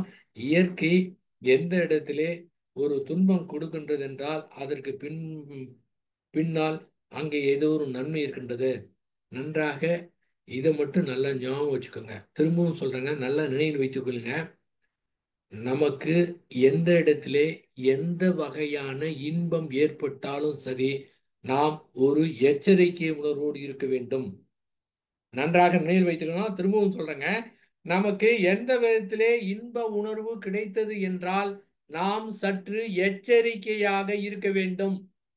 அதிலே மயங்கி விடக்கூடாது, ஆழ்ந்து விடக்கூடாது. ஆனால் இதே சமயத்தில் இன்னொன்று இருக்கின்றது. நமக்கு துன்பம் ஏற்பட்டது என்றால் நிச்சயமாக அதற்கு பின்னால் நிச்சயமாக ஒரு நன்மை இருக்கின்றது. அதை புரிந்து கொண்டு விட்டு இந்த துன்பம் ஏற்படுதுன்னா கவலையே படாதீங்க. கவலையே படாதீங்க. ஏனென்றால் அந்த துன்பத்திற்கு பின்னால் ஒரு நன்மை காத்திருக்கின்றது. இதுவரை நம்முடைய வாழ்க்கையில இந்த தத்துவம் தெரியாதப்ப அது வேற மாதிரி இருந்தது. இப்ப எடுத்து பாருங்க, உங்களுக்கு ஏதேனும் ஒரு துன்பம், பல்வேறு பிரச்சனை, குடும்பத்துல, சமுதாயத்துல, பிசினஸ்ல, வேலையில, பார்க்கிற இடத்துல ஒரு பிரச்சனை, ஒரு துன்பம் ஏற்பட்டது என்றால் அதற்கு பிறகு அதன் மூலமாக என்ன நடந்திருக்குன்னு பார்த்தீங்கன்னா நன்மை மட்டும்தான் நடந்திருக்கும். அந்த துன்பத்துக்கு பின்னால் நிச்சயமாக ஒரு நன்மை இருக்கின்றது. ஆகவே ஏன் எனக்கு நடந்தது, இப்படி எதுக்காக நடந்தது அப்படின்னு கவலையே பட தேவையில்லை. அதற்கு பின்னால் நிச்சயமாக ஒரு நன்மை இருக்கின்றது. ஆனால் இதை மட்டும் ஞாபகம் வச்சுக்கணும், அந்த இன்பத்துக்கு ஏற்பட்டால் அதிலே எச்சரிக்கையாக இருக்க வேண்டும். மகரிஷி அவங்க என்ன மாதிரி ஒரு ஏக்கத்தோடு ஒன்று தோன்றினாங்க. அதாவது ஆழியார்லே ஒரு குறிப்பிட்ட காலகட்டத்திலே இந்த திருமணம் செய்து கொள்ளாத பெண்களுக்கு ஒரு பயிற்சி கொடுத்தாங்க. அந்த மாதிரி இருக்கிறவங்கள செலக்ட் பண்ணி அங்க அவங்க பிராக்டிஸ் எடுத்துக்கிட்டாங்க. அவர்கள் நன்றாக அருள் தந்தையுடைய தத்துவங்களை தெளிவாக தெரிந்து கொண்டு புரிந்து கொண்டு அதன் பிறகு அவர்கள் உலகம் முழுதும் போய் சர்வீஸ் பண்ணுங்கிற முறையில அதை துவக்கினாங்க. அதன் பிறகு நடைமுறையிலே அது ஒத்து வரவில்லை. அது தற்காலத்தில் இப்போ அது ஒத்து வருமா என்று சொல்ல முடியாது. ஏனென்றால் அந்த பெண்கள் அப்போ திருமணம் செய்து கொள்ளாமலே அந்த மாதிரி பண்ணால் அது ரொம்ப பேருக்கு அது முடியாது. பெற்றோர்கள் யாரும் ஒத்துக்க மாட்டாங்க. ஆனால் அது வேணால் கொஞ்சம் மாற்றம் செய்துக்கலாம். ஏன்னா அந்த மாதிரி ஒரு 10 பேரை தேர்ந்தெடுத்தார் பார்த்தீங்களா. அப்போ ஏற்கனவே வள்ளலார்குடியில் தான் மகரிஷி தங்கியிருந்தாங்க அறிவுத்துறல் கட்டுறதுக்கு முன்னாடி. அதன் பிறகு அறிவுத்துறலுக்கு போயிட்டாங்க, மாடிக்கு போயிட்டாங்க. இந்த வள்ளலார்குடியில் தான் அந்த 10 பெண்கள் தங்கியிருந்தாங்க. இந்த பயிற்சி இல்லாத நாட்களில் மகரிஷி அவங்க மாடியிலிருந்து இறங்கி 10 மணிக்கு அந்த இடத்துக்கு போயிட்டு பல்வேறு தத்துவ விளக்கம் கொடுப்பாங்க. ஒரு தடவை ஆழியார் போயிருந்தப்ப அவங்ககிட்ட பேசிட்டு இருந்தப்ப நான் சொன்னேன், நீங்க அவர் பேசாம சாரமா நினைச்சுக்காதீங்க. அவரு என்ன மாதிரி நோக்கம், எப்படி உலகம் முழுதும் போகணும் அப்படிங்கிறத அந்த செயல் திட்டத்தில் தனியாக அவர் டெய்லி இறங்கி அது கொடுக்குறாருன்னா அவருக்கு ஒரு 10 நபருக்கு பேசுறாரு அப்படின்னா அது என்ன மாதிரி உணர்வு தெரியுங்களா அப்படின்னு சொன்னப்போ தான் அவங்க சொன்னாங்க. அதில் சிலர் நிஜமாவே நீங்கள் சொன்னது பிறகு அந்த உணர்வு புரியுது அப்படின்னு சொன்னாங்க. இப்போது அது இந்த காலகட்டத்தில் ஒத்து வராமல் இருக்கலாம். ஆனால் இந்த ஜூம் மீட்டிங் மூலமாக அந்த அந்த பெண்களுக்கு கொடுக்கணும்னு நினைச்சார் பார்த்தீங்களா, அது இப்போது நிறைவேறுகிறது. பல்வேறு அமைப்பில் பல்வேறு ஜூம் மீட்டிங் நடக்குது. மரிசிலே எக்கச்சக்கமான குரூப் இருக்கிறாங்க. தனித்தனியாக அற்புதமாக ஒருங்கிணைந்து அற்புதமாக பண்ணிட்டு இருக்காங்க. அதில் பெண்கள் ரொம்ப அதிகமாக இருக்கிறாங்க. அவருடைய இயக்கம் இப்படி இந்த மாதிரி நிறைவேறுதுங்க. ஏன்னு கேட்டிங்கன்னா தனியாக ஒதுக்க தேவையில்லை, குடும்பத்தை விட்டு போக தேவையில்லை. இருக்கிற இடத்துல இருந்து கொண்டு வீட்டிலே இருந்து கொண்டு இந்த மாதிரி ஜூம் மீட்டிங் அட்டன் பண்ணி காலையில் சாயந்தரம் இது மாதிரி அட்டன் பண்ணி புரிந்து கொண்டு தீவிரமாக பயிற்சி செய்து இதே எல்லாத்துக்கும் கொண்டு போகணும் அப்படிங்கிற எண்ணம் இருக்குது பார்த்தீங்களா. இது மிக அற்புதமானது. அப்போ சூழ்நிலைக்கு தகுந்த மாதிரி காலத்துக்கு தகுந்த மாதிரி மாற்றிக்கலாம். அப்போ அது அவருடைய இயக்கம். அந்த மாதிரி இது போன்ற ஒரு நிறைவேறுகிறது. அது ரொம்ப மிக சிறப்பானது. அடுத்ததாக பல்வேறு நபருடைய ஆசை அது போன்ற இது என்னுடைய ஆசையும் கூட. நாம் நினைத்து வைப்போம். பார்க்கலாம் எதிர்காலத்தில். அதாவது திருவான்மியூர்ல உலக சமுதாய சேவா சங்கம் என்பதை நிறுவி, அதாவது கூடுவாஞ்சலே ஒரு குடிசையில உலக சமுதாய சேவா சங்கம் அப்படின்னு போர்டு போட்டு துவங்கினாரு. அந்த ஊர்ல இருக்கிற கிராம மக்கள் வந்து சொன்னாங்க, ஐயா இந்த குடிசையில நீ போயிட்டு உலகத்துக்கு எப்படி சேவை செய்ய போற? ஏங்க யாருக்காவது ஒரு குடிசை போட்டு வெளியில உலக சமுதாய சேவா சங்கம் அப்படின்னு ஒரு போர்டு போடுறதுக்கு ஒரு துணிச்சல் வேணுங்க. இது சாதாரணமான ஒரு துணிச்சலா? சாதாரணமானலாம் கிடையாது. ஏன்னா அதாங்க இயற்கையே. அதாவது இங்க ஒரு ஏன் எதுக்கெல்லாம் கேட்கறதே கிடையாதுங்க. யாரு என்ன சொல்லுவாங்க, இதுவரை என்ன பண்ணிருக்காங்க, அதை பத்திலாம் கவலையே கிடையாது. தனி வழிங்கிற மாதிரி. அப்ப அப்ப உலக சமுதாய சேவா சங்கம் திருவன்மியூர் அற்புதமாக கட்டி ஒரு இது, அது ஒரு ட்ரஸ்ட். இதுக்கு பிறகு இந்த மகரிஷியுடைய கருத்துக்களை வந்து மாணவர்கள் கொண்டு செல்லணுங்கிற நோக்கத்தில் அது வந்து ஒரு காலேஜை மாற்றின அந்த டெஸ்ட் வந்து வெளியிலே சென்று விட்டது. இப்போ அங்கே காலேஜ் நடந்து கொண்டிருக்கின்றது. என்னுடைய விருப்பம் என்றால், பலருடைய விருப்பம் என்றால் அந்த இடத்துல ட்ரஸ்ட் அங்கே இருக்கணும்.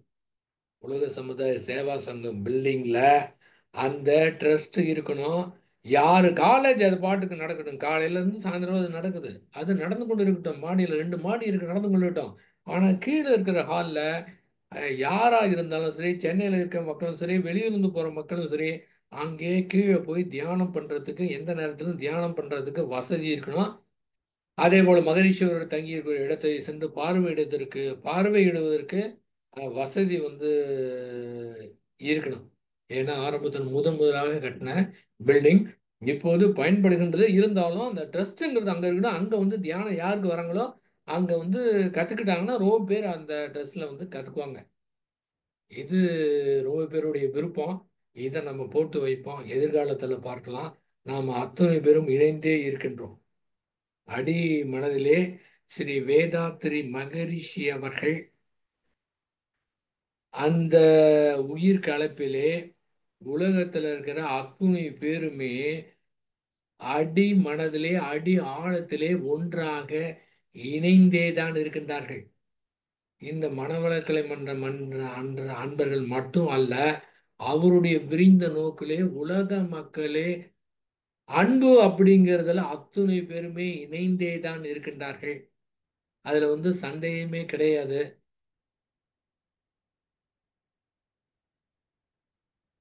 ஆழியார் அறிவு திருக்கோயில் கட்டினது பிறகு ஒரு மௌனத்துல வந்து குறிப்பிட்டாங்க மகரிஷி, ரொம்ப பேர் வெளியே போய் பெருமை பேசாதீங்க. எங்க உலக சமுதாய சேவா சங்கத்தில் நாங்க அறிவு திருக்கோயில் கட்டியிருக்கோம். இது வந்து உலக மக்களுடைய சொத்து. ஆக நாம கட்டல. இது உலக மக்கள் அத்தனை பேருடைய சொத்து.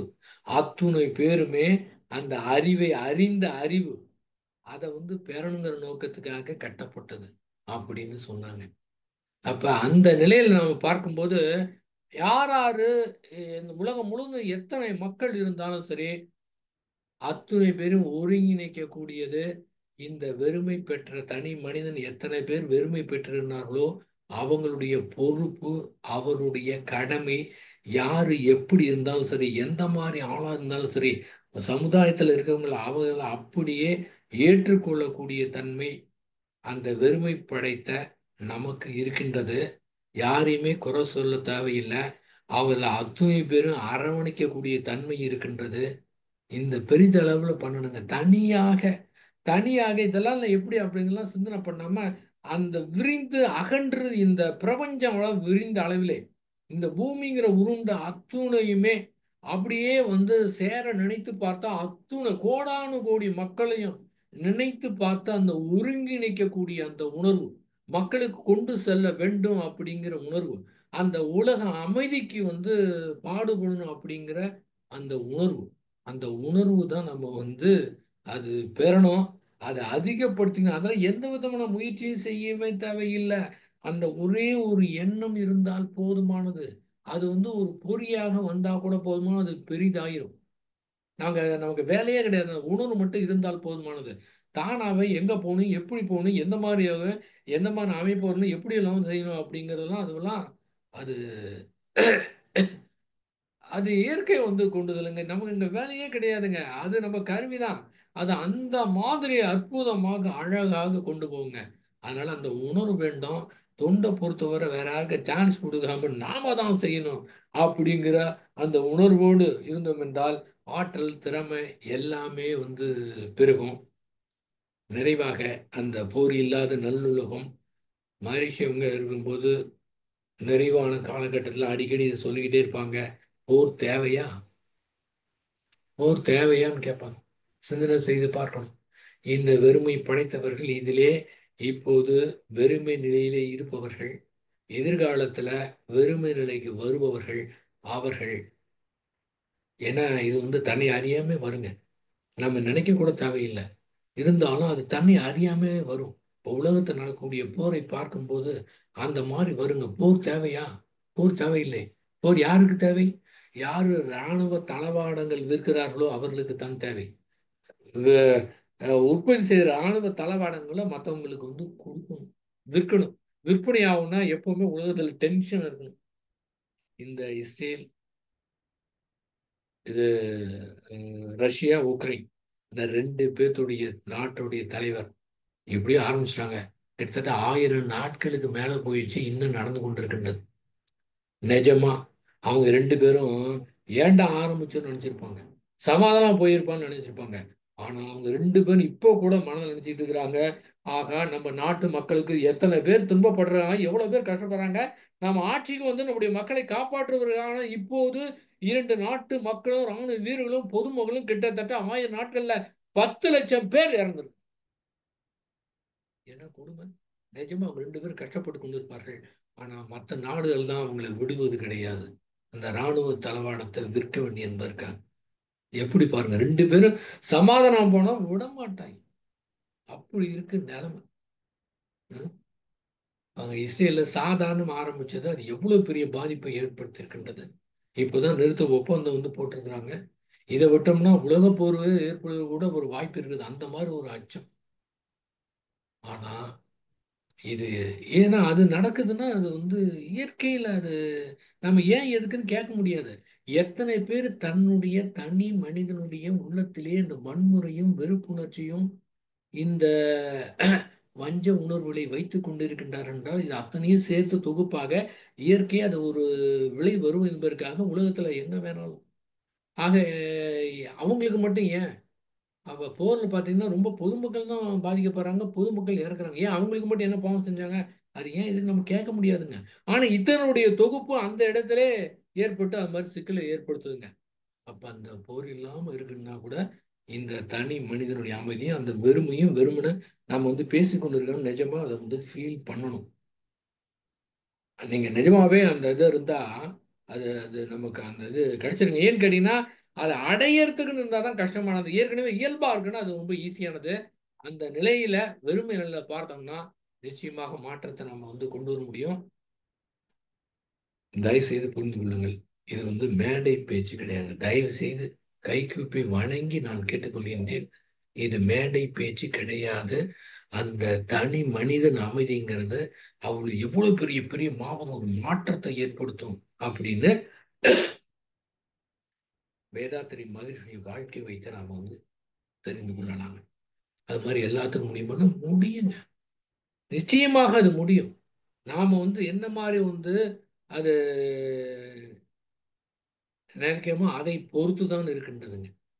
அதனால கண்டிப்பாக வந்து அது முடியும்.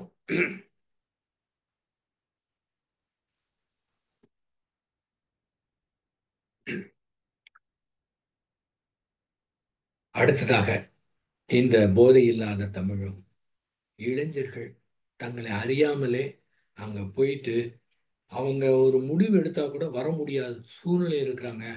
நிஜமா ஒரு கருணை உள்ளத்தோடு நாம் தான் அவர்களை அரவணைத்து மீட்கணும். யாரையும் குறையே சொல்றதுக்கு குறை சொல்றவங்க பேர் இருக்கிறாங்க.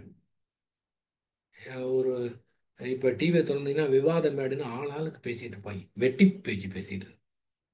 நாம வந்து அந்த குறை இல்லாம செயல், எப்படி செயல் செய்யணும், இது வந்து ஒவ்வொருத்தருக்கும் அது தோணுங்க. அது அந்த மாதிரி அற்புதமா அந்த அந்த மூளை வந்து சாதாரண மனிதர் இருப்பாங்க, அற்புதமா அந்த தோணுங்க. அதை தோன்ற வைத்துக்கிட்டு எப்படி இதை கொண்டு போகலாம் அப்படின்னு இருக்கும்போது இயற்கையை வழி நடத்த நம்ம வந்து என்ன நம்ம பண்ணோம்லாம் அது பிளான் கூட பண்ண தேவையில்லைங்க. இது எந்த ரூபத்தில் எது மாதிரி நடக்கும் அப்படின்னு நமக்கே தெரியாதுங்க. அது அழகா வந்து கொண்டு போகும். அப்ப அந்த உணர்வு தான் மிக முக்கியமானது. ஆக அந்த போதைக்கு அடிமையாகாம நம்ம இளைஞர்களுக்கு நாம வந்து அதை கொடுக்கணும். அவங்க எப்போ சொன்னா கேட்பாங்களோ அந்த இடத்துல பொறுமையா கொக்கு மாதிரி காத்திருந்து கொடுக்கணும். ஏன்னா இப்போ அட்வைஸ் எல்லாம் கேட்கறதுக்கு யாரும் தயாரா இல்லை. ஏன்னா வாட்ஸ்அப் யூடியூப்னு எக்காச்சக்கமா நியூஸ் தெரிஞ்சுக்கிட்டு அவங்க ஏதோ அவங்களுக்கு மட்டும் தெரிஞ்ச மாதிரி நினச்சி கொண்டு இருக்கிறார்கள். ஆனா இந்த ஒரு அனுபவம் என்பது வாழ்ந்த அனுபவம், மகரிஷியோட கருத்து, அந்த ஆழ்ந்த கருத்து, அதில் இருக்கக்கூடிய அனுபவம், அதனால ஏற்படக்கூடிய விளைவு எப்படி மாற்றத்தை ஏற்படுத்தும் அப்படிங்கிறது, அதை உணர்ந்து கொண்டவர்கள் பொறுமையாக இருந்து என்ன இடத்துல சொன்னா அவங்களுக்கு புரியுமோ அந்த மாதிரி ரொம்ப இளைஞர்களை நாம மீட்டு எடுக்கணும், போகாமையும் தடுக்கணும். அது அறிவறிந்தோர் கடமை, நம்முடைய கடமை. அதனால அந்த அமைதிக்கு தொண்டு ஆட்டுவதற்கு தனியாக வேற எதையுமே துறக்க தேவையில்லை. குடும்பத்தில் இருக்கலாம், பிஸ்னஸ் பண்ணா, வேலைக்கு செல்லலாம். ஆனா என்ன நீங்க வேலை பார்த்தாலும் உணர்வு இருந்தால் போதுமானது. நீங்க பிசினஸ் பண்ணீங்கன்னா வேற என்ன இல்லாம பண்ணிட்டு இருக்கிறீங்க, குடும்பத்தில் இருக்கீங்கன்னா சமைக்கணும்னு வேற என்ன இல்லாம பண்ணிக்கிட்டு இருக்கிறீங்க. ஏதாவது ஒன்று வருது இல்லை. ஆனா இந்த உணர்வு இருக்கணும், ஒன்று செய்யணும் அப்படிங்கிற உணர்வு இருக்கணும், அந்த உலக அமைதி வரணும் அப்படிங்கிற உணர்வு இருக்கணும். அந்த உணர்வு இருந்துக்கிட்டே எல்லா காரியத்தையும் செய்யலாம். அந்த மாதிரி இருக்கும்போது காலத்தால மாற்றத்தை ஏற்படுத்த முடியும். நிச்சயமாக நாம் சாதிக்க முடியும். தனி மனிதன் நிச்சயமாக அதை மாற்றத்தை கொண்டு வர முடியும். அதுல சந்தேகமே வந்து கிடையவே கிடையாது. அதனால அந்த உலக அமைதிக்கு அந்த உண்டான இயக்கம் அந்த ஆழியாரிலே இந்த காலகட்டத்தில் தான் நடக்கும். அந்த மௌனம், அந்த குளிருக்கு, அதுக்கும் அந்த அடிக்கடி மழை பெய்யறதுக்கும் அந்த சூழ்நிலைக்கும் அந்த இதில் வந்து அவர் மௌனம் இருந்தாருன்னா, மௌனம் நடந்ததுக்கு பிறகு பார்த்தீங்கன்னா நடக்கக்கூடியதெல்லாம் எவ்வளோ பேர் கவனிச்சிருப்பாங்கன்னு தெரியாது. நிச்சயமாக நான் நம்புகிறேன் மகரிஷி அவர்களால் நடக்கின்றது என்று.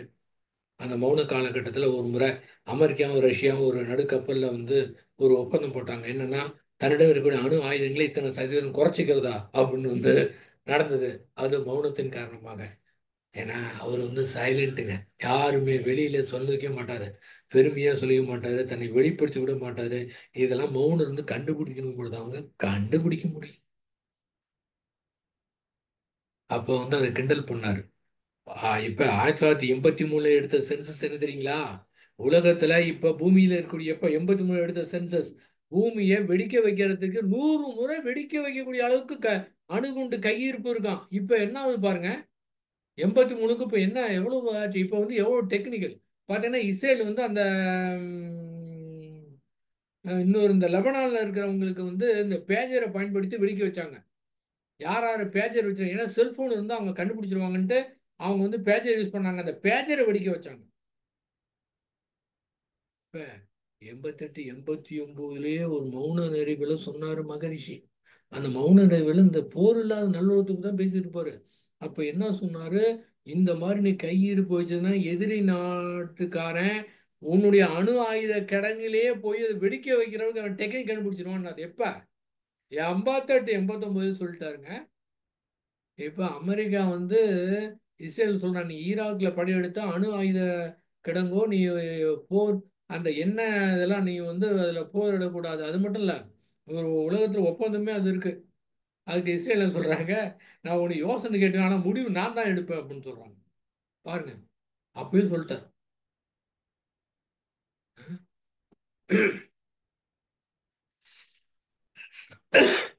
அதனால அந்த மௌனம் என்பது மௌனம் என்பது இந்த வெறுமை நிலை ஆக்காதவர்கள், அது ஏக்கத்தில் இருக்கிறவங்க, தாகத்தோடு இருக்கிறவங்க, எத்தனை எல்லாமே இருக்கலாம். ஆனால் உங்களுக்கு வாய்ப்பு வேணும் இல்லை, வாய்ப்பு வேண்டும். நாங்கள் ஒரு முறை இதுக்கு போயிருந்தோம். ஈரோட்லேருந்து ஒரு இது ஏற்பாடு பண்ணியிருந்தாங்க. 35 பேர் ரிஷிகேஷ் போனோம். ஒரு உழவன் தங்கவேலு ஐயா வந்தார். மதுரையிலேருந்து பேராசர் ராமநாதன் வந்திருந்தாங்க. ரொம்ப ஆர்வத்தோடு இருக்கிறவங்க. 35 பேர் ட்ரெயினில் வந்து போனோம் ரிஷிகேஷ்க்கு. அதோட பல்வேறு சுற்றி பார்த்துலாம் வந்தோம். அந்த ரிஷிகேஷில் வந்து போயிட்டு ஒரு ஒரு இடம் அங்கே எல்லாம் ரூம் கொடுத்துட்டாங்க. அங்கே ஒரு ஹாலு இருக்குது தியானம் நடத்தி தத்துவங்கள்லாம் சொல்கிறதுக்கு. அங்கே வந்து நாங்கள் போனப்போ எனக்கு வந்து இந்த குளிக்கிறதுங்கிறது, இந்த கங்கையில் குளிக்கிறது ரொம்ப புனிதமானது அப்படின்னு சொல்லுவாங்களா. எனக்கெல்லாம் அதில் பெரிய இன்ட்ரெஸ்ட்லாம் இல்லை. என்ன குளிக்கிறது, இங்கே குளிச்சா குளிக்கிறோம், அங்கே குளிச்சா குளிக்கிறோம், என்ன பெரிய விஷயமா அப்படின்னு நினச்சேன். அப்போ கங்கையில் போய் குளிச்சுட்டு வந்தோம். குளிச்சு வந்த பிறகு எனக்கு ஒரு புத்துணர்ச்சி. மாடியில் தான் ஹாலு. அங்கே போய் உட்காந்தேன். உட்காந்து கண்ணை மூடி உட்காந்தேன். கிட்டத்தட்ட 2 மணி நேரம் 3 மணி நேரம் ஆயிடுச்சுங்க.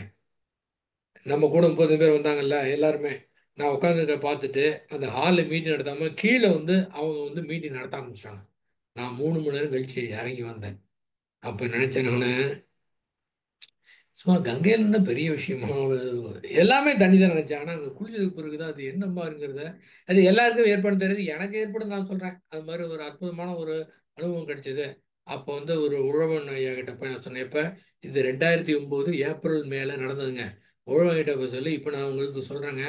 என்ன பண்ண வேதாத்திரி மகரிஷி அவர் இருக்கும்போது ஆழியரில் எப்படி ஒரு மாதம் முதல் நடந்ததோ அதே போல் அந்த காலகட்டத்தில் எல்லா ப்ரோக்ராமையும் கேன்சல் பண்ணிட்டு ஒரு மாதம் மௌனம் வந்து நடத்தணும். யார் விருப்பம் வருமோ அது மாதிரி கவனம். ஏன்னா அந்த மாதிரி மௌன காலகட்டத்தில் பார்த்தீங்கன்னா அது ஏரியாவே மிக அற்புதமான வைப்ரேஷன், மிக அற்புதமாக இருக்கும். எங்கேயுமே இருக்காது. 1000 பேர் இருப்பாங்க. 1000 பேர் இருக்கிறதே தெரியாது. கிச்சனில் மட்டும்தான் சத்தம் கேட்கும். கடைசியாக பார்த்தீங்கன்னா 1000 பேர்னா கடைசி ஒரு 4 நாள் 1000 பேர் வந்து மௌனம் வைக்க 1000 பேர் அங்கே மௌனம் இருப்பாங்க. யாரும் பேச மாட்டாங்க. அந்த அளவுக்கு பின்டாப்ஸ் அந்த ஏரியாவே 1000 பேருங்கிறப்ப எப்படி இருக்குன்னு பாருங்க. புத்தர் தான் அவர் வந்து ஒரு வீடு ஒரு கிராமத்தோட கிராமப்புற எல்லாம் போவாங்களாம்.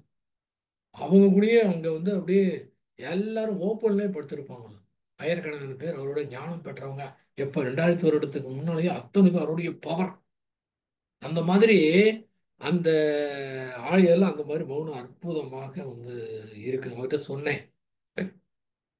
அப்புறம் என்னன்னு கேட்டேன். நானே வந்து 2010 வந்து இயற்கை வேற வகையில் அது கொண்டு போய் நான் வெளியில் வந்துட்டேன்னு வச்சுக்கோங்களேன். அப்போ அந்த ஆள் அப்போ நான் நினச்சேன். அதாவது யார் இருந்தாலும் இல்லாட்டி சரி ஆலையில் போய் 15 நாட்கள் நம்ம மௌனம் இருந்துட வேண்டியது. அவங்க ஏற்பாடு பண்ணாலும் சரி நடத்தலாம் சரி. இப்போதும் நடந்து கொண்டு இருக்கின்றது. இருந்தாலும் சரி எல்லா ப்ரோக்ராம் நடக்கும்போது அங்கே ஒரு அவங்களுக்கு ஒரு டிஸ்டர்பன்ஸாக இருக்கும். சாதாரணமாக நல்ல மௌனத்துக்கு போயிட்டா சாதாரணமாக ஒருத்தர் பேசுறது கூட அப்படியே பயங்கரமான காதில் வந்து அப்படியே ரொம்ப ஓவராக பெரிய அணுகுண்டு வெடிச்ச மாதிரி சத்தமாக இருக்கும். அங்கே வந்து அறிவித்திருக்கிற அப்படியே ஒரு பேப்பரை திருப்ப அந்த பேப்பர் திருத்துக்கு என்ன சத்தம், அந்த பேப்பர் திருத்த கூட இங்கே அப்படியே ரொம்ப கஷ்டமாக இருக்குங்க. ஆனால் நல்ல மௌனம் நல்லா புரிஞ்சுக்கிட்டேன். எந்த மாதிரி சூழ்நிலை எந்த மாதிரி இருந்தாலும் நம்ம இறைச்சல் இருந்தாலும் சரி அற்புதமாக இருக்கலாம். அதுக்கு வந்து ஆரம்பத்தில் அந்த மௌனம் இருக்கணுங்கிற உணர்வு இருக்கணுங்க. ஒரு குறிப்பிட்ட இதுக்கு பிறகு தேவையில்லை, மௌனமே தேவையில்லை. ஏனென்றால் அந்த வெறுமையில் ஏற்பட்டு விட்டதென்றால் நாம் இருக்கிறதே நாம் செய்யக்கூடிய தியானம். வாழ்க்கையில உட்காந்து தியானம் பண்றதை விட வாழ்க்கையை தியானம் மாத்திட்டா குளிக்கிறது, சாப்பிட்றது, சமைக்கிறது, பேசுறது, கேட்கறது எல்லாமே தியானங்க. வெறுமையான உணர்வு கிடைச்சிச்சுன்னா நீங்க வந்து ஜாலியா இருக்கலாம், சூப்பரா இருக்கலாங்க. அதற்கு ஆரம்ப காலகட்டத்தில் இருக்கிறவங்க நிச்சயமாக மௌனம் வந்து இருக்கணும். இப்போது மதன்குமார் கூட சொல்லியிருக்கிறார்.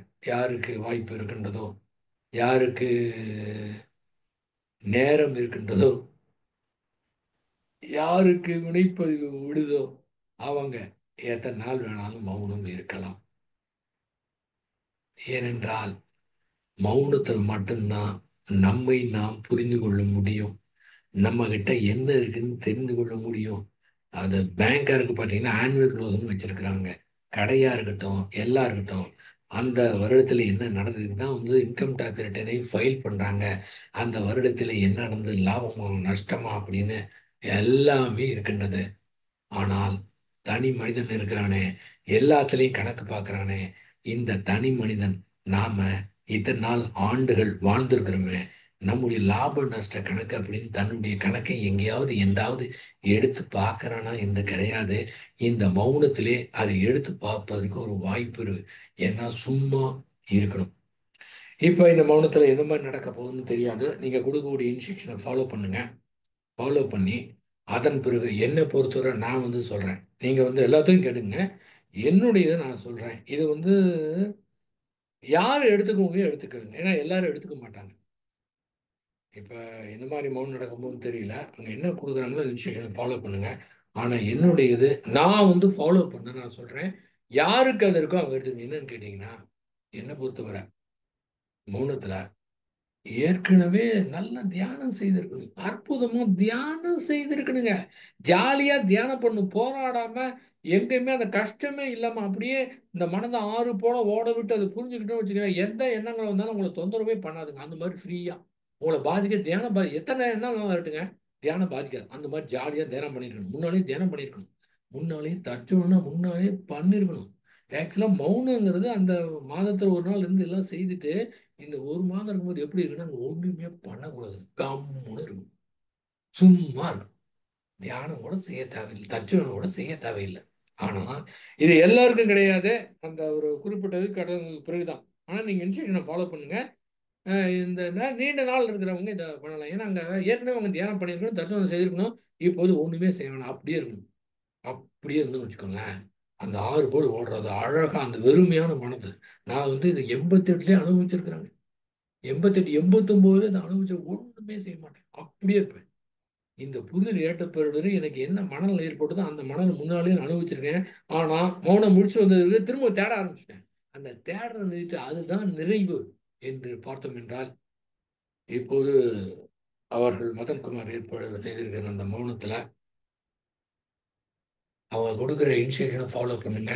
நீண்ட காலம் இருக்கிறவங்க இதை நீங்க செய்து பாருங்க. அங்க ஒண்ணுமே நீங்க செய்ய தேவையில்ல. சும்மா உட்காந்துருங்க. சும்மா இருக்கணும். மனதில் எது வேணா வரட்டும், எப்படி வேணா வரட்டும். இது தெய்வீக எண்ணம் வந்தாலும் சாக்கடையான எண்ணம் வந்தாலும் சரி, ஒண்ணுமே நீங்க கவலைப்படாம அப்படியே இருங்க. சாட்சியா பார்க்க அது கூட கிடையாது. அந்த வேலை உங்களுக்கு அங்க வேலையே கிடையாதுங்க. அது மாதிரி இருந்து பாருங்க. நீங்க முடிச்சிட்டீங்க, வந்த பிறவிலேயே முடிச்சிருவீங்க. அந்த ஒரு நபர், அந்த ரெண்டு நபர், அந்த மூணு நபர் தான் உலகத்துக்கு உண்டு. அந்த ஞானம். அதுக்காக அது மாதிரி எனக்கு மௌனம் இருக்கு, எனக்கு இல்லைங்க, எங்களுக்கு வேலைங்க, லீவு கிடைக்காதுங்க, குடும்பத்தில் இருக்கிறவங்க முடியாது. பரவாயில்ல. இதுவும் பெரிய விஷயம் கிடையாது. ஏன்னா இது வந்து நம்மிடத்துல இயல்பா இருக்குது. ஒரு அமைப்பு சூழ்நிலை ஏற்படுத்தி கொடுத்தா இருக்கும். அப்படி இல்லைன்னாலும் பரவாயில்ல. இருக்க நிலையிலே அந்த நிலையில நாம் இருந்தோம் என்றால் நல்ல நிலையில நாம் இருக்கிறோம் என்பதை தெரிந்து கொண்டு இந்த உலக அமைதிக்கு நாம தான் பொறுப்பெடுக்கணும். நம்மளால எப்படிங்க முடியும்? தனி மனிதன் எப்படிங்க முடியும்? அதெல்லாம் கேட்கவே கூடாதுங்க. எப்படியுமே நம்ம வந்து கேட்கக்கூடாது. அதை முன்னெடுத்து செல்வோம் என்று கூறி வாய்ப்பு கொடுத்த உங்கள் அத்துணை பேருக்குமே நன்றி கூறி அமைகின்றேன். வாழ்க வையகம், வாழ்க வையகம், வாழ்க வளமுடன்.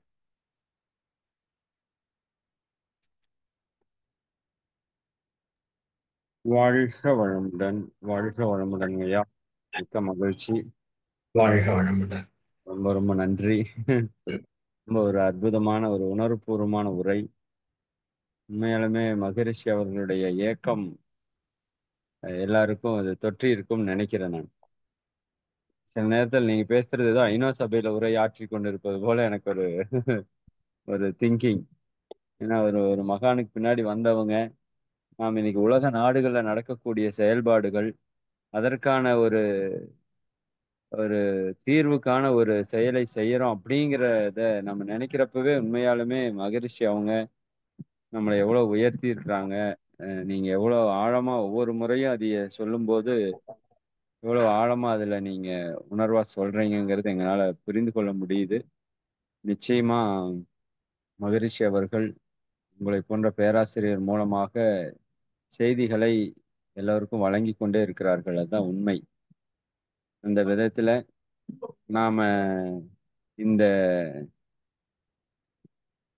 பயிற்சி முறைகளில் ஆழமாக ஈடுபட்டு அந்த தனிமனித அமைதியை அடையணும் அப்படிங்கிறது தான் உலக அமைதிக்கு அடிப்படை. அதே போல மகரிஷி அவர்கள் அந்த நோன்பு, ஒரு மாத மௌன நோன்பு இருப்பதை பற்றியும் எல்லாருக்கும் ஒரு மிகப்பெரிய ஒரு தூண்டுதலை நிச்சயமா அந்த உரை ஏற்படுத்தி இருக்கும்னு நினைக்கிறேன்.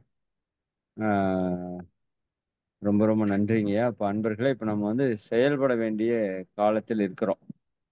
மகரிஷி அவர்கள் அவங்களால முடிந்த செயலை வெரி மேக்சிமம் என்ன செய்ய முடியுமோ அதை செஞ்சுட்டு போயிட்டாங்க. அதை செஞ்சு நமக்கெல்லாம் ஒரு மிகப்பெரிய ஒரு அடித்தளத்தை அமைத்து கொடுத்துட்டு போயிருக்காங்க. நாம் அதன் மேல பயணிக்க வேண்டியது நம்மளோட பொறுப்பு தான். அதனால அவர்கள் கொடுத்த தத்துவங்களை நம்முடைய வாழ்க்கையாக மாற்றுவதற்கு நாம் நிச்சயமா பாடுபடுவோம். ஐயா அவங்க சொன்னது மாதிரி இந்த பிறவியில அடைய முடியும்னு நினைச்சாதான் அடைய முடியும். அது ரொம்ப முக்கியம். நிறைய பேருடைய மன எண்ணங்கள்ல நாமளே அது எதிர்மறையா நினைச்சுக்கிறோம். அப்போ அதற்கு தகுந்த மாதிரியான சூழலை இந்த பிரபஞ்சம் உருவாக்கிடும். அதனால முதல் வந்து நம்ம எண்ணத்திலே ஒரு உறுதி, அந்த உறுதிக்கான செயல்பாடு. இதை நம்ம மகரிஷி அவங்க தீர்க்கமா நம்புனாங்க. அதனாலதான் இவ்வளவு தூரம் அதைய கொண்டு வந்திருக்காங்க. அவர் வழியில நம்ம நிக்கிறோம். அவர் சொன்ன ஒரு எழுத்து கூட வந்து பிழையா இருக்கிறதுக்கு வாய்ப்பு இல்லை. அந்த மாதிரி ஒரு மகானுக்கு கீழே வந்திருக்கிறோம். நிச்சயமா நம்ம அதை கடைபிடிப்போம். நாமளும் உயர்ந்து இந்த உலகத்தையும் உயர்த்த வேண்டிய பொறுப்புல நாம் இருக்கிறோம். இந்த மௌன காலத்தை நல்லா பயன்படுத்திக்கோங்க. நான் ஐயா கிட்டையும் இனிதான் பேச போறோம். ரொம்ப ரொம்ப சிறப்பா. ஏன்னா மௌனம்னாலே நமக்கு மனோகரன் ஐயா ஞாபகம் தான் வரும். ஏன்னா ஆரம்பத்தில் அவங்க அவ்வளோ விளக்கங்கள் நமக்கு அது கொடுத்துருக்காங்க. மகரிஷி கூட நீண்ட நாள் மௌனம் இருந்தவங்க. அதுதான் ரொம்ப முக்கியம். அப்ப அந்த மௌனத்துல நம்ம அந்த 30 நாள்ல ஒரு நல்ல ஒரு உயர்ந்த நிலையை, அந்த என்லைட்மெண்ட்டே தொடணுங்கிறது நம்ம இலக்குல வச்சுதான் பண்றோம். அதற்கு நல்ல நிறைய ஆசிரியர்களுடைய கருத்துக்களை நம்ம நிச்சயமா வாங்கி அவங்க வழிகாட்டுதல்ல வந்து சிறப்பா பண்ண போறோம். ரொம்ப ரொம்ப சிறப்பா பண்ண போறோம். நிச்சயமா அது இயற்கை வந்து நமக்கு குரு சப்போர்ட் பண்ணுவாங்க. குரு தான் இதை வந்து நடத்துறாங்கன்னு நான் நினைக்கிறேன். ஆஹ் அதனால அது ரொம்ப சிறப்பா அமையும். எல்லாரும் வாய்ப்பை பயன்படுத்திக்கோங்க. நிச்சயமா. மிக்க மகிழ்ச்சி. நம்ம ஐயா அவங்கள நம்ம வாழ்த்தி மகிழ்வோம். தியான நிலைக்கு வந்துருங்க. வாழ்க வளமுடன். வாழ்க வளமுடன். இன்றைய தினம் மிக ஒரு அற்புதமான சிந்தனை. உலக அமைதிக்காக தொண்டாற்ற நம்ம ஆர்வமோடு எல்லாரும் வரணும் அப்படிங்கிறதுக்கான ஒரு அற்புதமான விஷயம். குறிப்பாக உலக அமைதி தனிமனித அமைதியிலிருந்து தான் உலக அமைதி அப்படிங்கிறத ஐயா அவங்க தெளிவா நமக்கு எடுத்து சொல்லியிருக்காங்க. இந்த தெய்வீக சிந்தனையை சிறப்பாக வழங்கிய உலக நலத் தொண்டர் மனோகரன் ஐயா அவர்கள் வாழ்க வளமுடன். உலக நலத் தொண்டர் மனோகரன் ஐயா அவர்கள் வாழ்க வளமுடன். உலக நலத் தொண்டர் மனோகரன் ஐயா அவர்களும் அவருடைய அன்பு குடும்ப உறுப்பினர்கள் அனைவரும் அருட்பேராற்றல் கருணையினால் உடல் நலம், நீலாயுள், நிறை செல்வம், உயர் புகழ், மெய்ஞானம் ஓங்கி வாழ்க வளமுடன். வாழ்க வளமுடன். வாழ்க வளமுடன். வாழ்க வளமுடன். நண்பர்களே, மிக்க மகிழ்ச்சி. மிக்க மகிழ்ச்சி. ஐயா உங்களுக்கு மீண்டும் நன்றி. வருகின்ற மார்கழி 1லிருந்து 30 வரைக்கும் நம்ம மார்கழி மகா மௌன நிகழ்வை ஏற்பாடு செய்திருக்கிறோம். அதில் வாய்ப்பு இருக்கிற அன்பர்கள் எல்லாருமே நிச்சயமா கலந்து பயன்பெறணும். இங்கே நேரடியாக வர முடியலைனாலும் நீங்கள் இல்லங்களிலேயாவது முடிந்த வரைக்கும் மௌனத்தை கடைபிடிக்கிறதுக்கு முயற்சி பண்ணுங்க. நம்மை மாற்றி அமைத்துக் கொள்வதற்கான ஒரு அற்புதமான காலமாக அது இருக்கும். குறிப்பாக அதிகாலை வேளையில 4லிருந்து 6 வரைக்கும் ஒரு 2 மணி நேரம் நம்ம நிறைய நுட்பமான ஆன்மீக உயர்வுக்கான பயிற்சிகள் செய்ய போகிறோம். அதை பற்றிய விளக்கங்கள் வந்து நாளைக்கு ஈவினிங் அந்த மார்கழியினுடைய மகத்துவம் என்ன, நாம் அதில் என்ன செய்யறோம் அப்படிங்கிறத, மௌனத்தினுடைய மேன்மை, இது எல்லாத்தையுமே நாளைக்கு ஈவினிங் வந்து சொற்பொழிவில் இருக்கும். வாய்ப்பை நீங்கள் பயன்படுத்திக்கலாம். மிக்க மகிழ்ச்சி. ஐயா அவங்ககிட்ட ஏதாவது கேள்விகள் இருந்தால் நீங்கள் கேட்கலாம். வாழ்க வளமுடன். அருட்காந்த செல்வி அவங்க ஹேண்ட் ரைஸ் பண்ணியிருக்காங்க, பார்த்துக்குங்க. சரிங்க. சுமதி அம்மா, நீங்க ஹோஸ்ட் பண்றீங்களா? ஹேண்ட் ரைஸ் பண்ணுங்க சுமதி அம்மா. ஓகே. கோகஸ் கொடுத்துருக்காங்கம்மா. அறிவிப்புகள் மட்டும் ஒரு சொல்லிட்டு நம்ம கேள்வி பதில் போயிடலாம். வாழ்க வையகம், வாழ்க வையகம், வாழ்க வளமுடன். குரு வாழ்க, குருவே துணை.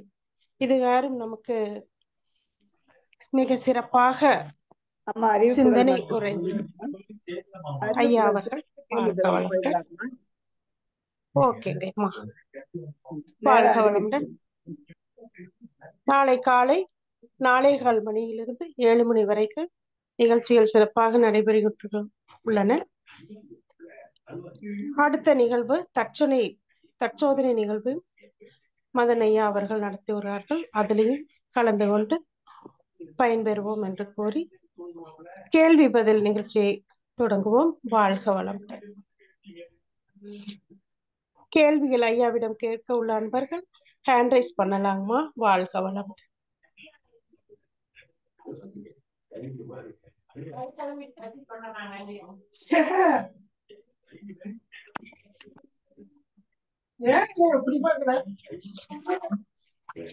அன்பார்ந்த செல்வி அம்மா வாழ்க வளமுடன். வாழ்க வளமுடன்மா. ஐயா வாழ்க வளமுடன். வாழ்க வளமுடன். ரொம்ப சிறப்பா இருந்தது ஐயா. வாழ்க வளமுடன். ஐயா இப்போ ஒரு போர் நம்ம போரில்லா நல்லுலகம் வேணும். ஆனா இவ்வளோ நடந்துட்டு இருக்கு. இன்னும் நம்ம என்ன மாதிரி என்ன மாதிரி முயற்சி செய்யலாம்? இந்த வாழ்த்தணும், அது இல்லாம வேற என்ன மாதிரி நம்ம இது பண்ணலாம் ஐயா போரில்லா நல்லுலகத்துக்கு? கரெக்டுங்கம்மா. அருட்காந்த செல்வி. நல்ல பேர் வச்சிருக்கீங்க, அருட்காந்தம். நல்ல கேள்விங்க. அதாவது அந்த தனி மனிதனுடைய இதை பொறுத்து தான் இருக்கு. அதற்கு நாம் ஏதாவது தனி மனிதன் வந்துக்கிட்டு நம்ம என்ன செய்யணும்? நீ போய் உக்ரைனில் இருக்கிற அதிபர்கிட்டையோ இல்லை ரஷ்யாவில் இருக்கிற அதிபர்கிட்டையோ நம்ம சொன்னால் நம்ம சொல்ல முடியாது. அந்த தலைவரை நம்ம மாற்ற முடியாது. தனி மனிதன் ஒன்றுமே செய்ய முடியாது. ஆனால் அந்த தனி மனிதன் தன்னுடைய மனதை அமைதியாகனா நான் என்ன சொல்கிறேன்னா, இப்போ அமைதியாக இருக்குன்னா இப்போ நல்லா தியானம் பண்ணுறேன், ஒரு 1/2 மணி நேரம் அமைதியாக இருக்குன்றது அந்த அமைதியை நான் சொல்லலை. நான் என்ன சொல்கிறேன்னா, பர்மனெண்ட்டாக எப்போ நினைத்து பார்த்தாலும் சரி, மனதை பார்த்தாலும் அந்த வெறுமையாக இருக்கணும். புத்தர் எப்படி ஞானம் அடைந்தது பிறகுனா அவர் கடினமாக 6 வருடங்கள் உழைத்து எல்லா முயற்சி செய்து பார்த்து கடைசியாக ஒன்றுமே செய்ய முடியவில்லையே என்று தோற்று போன நிலையிலே அந்த ஒரு நிலை இது பார்த்தீங்களா? அப்போ கூர்ந்து பார்க்குற அந்த இடத்துல மனதில் ஒன்றுமே கிடையாதுங்க.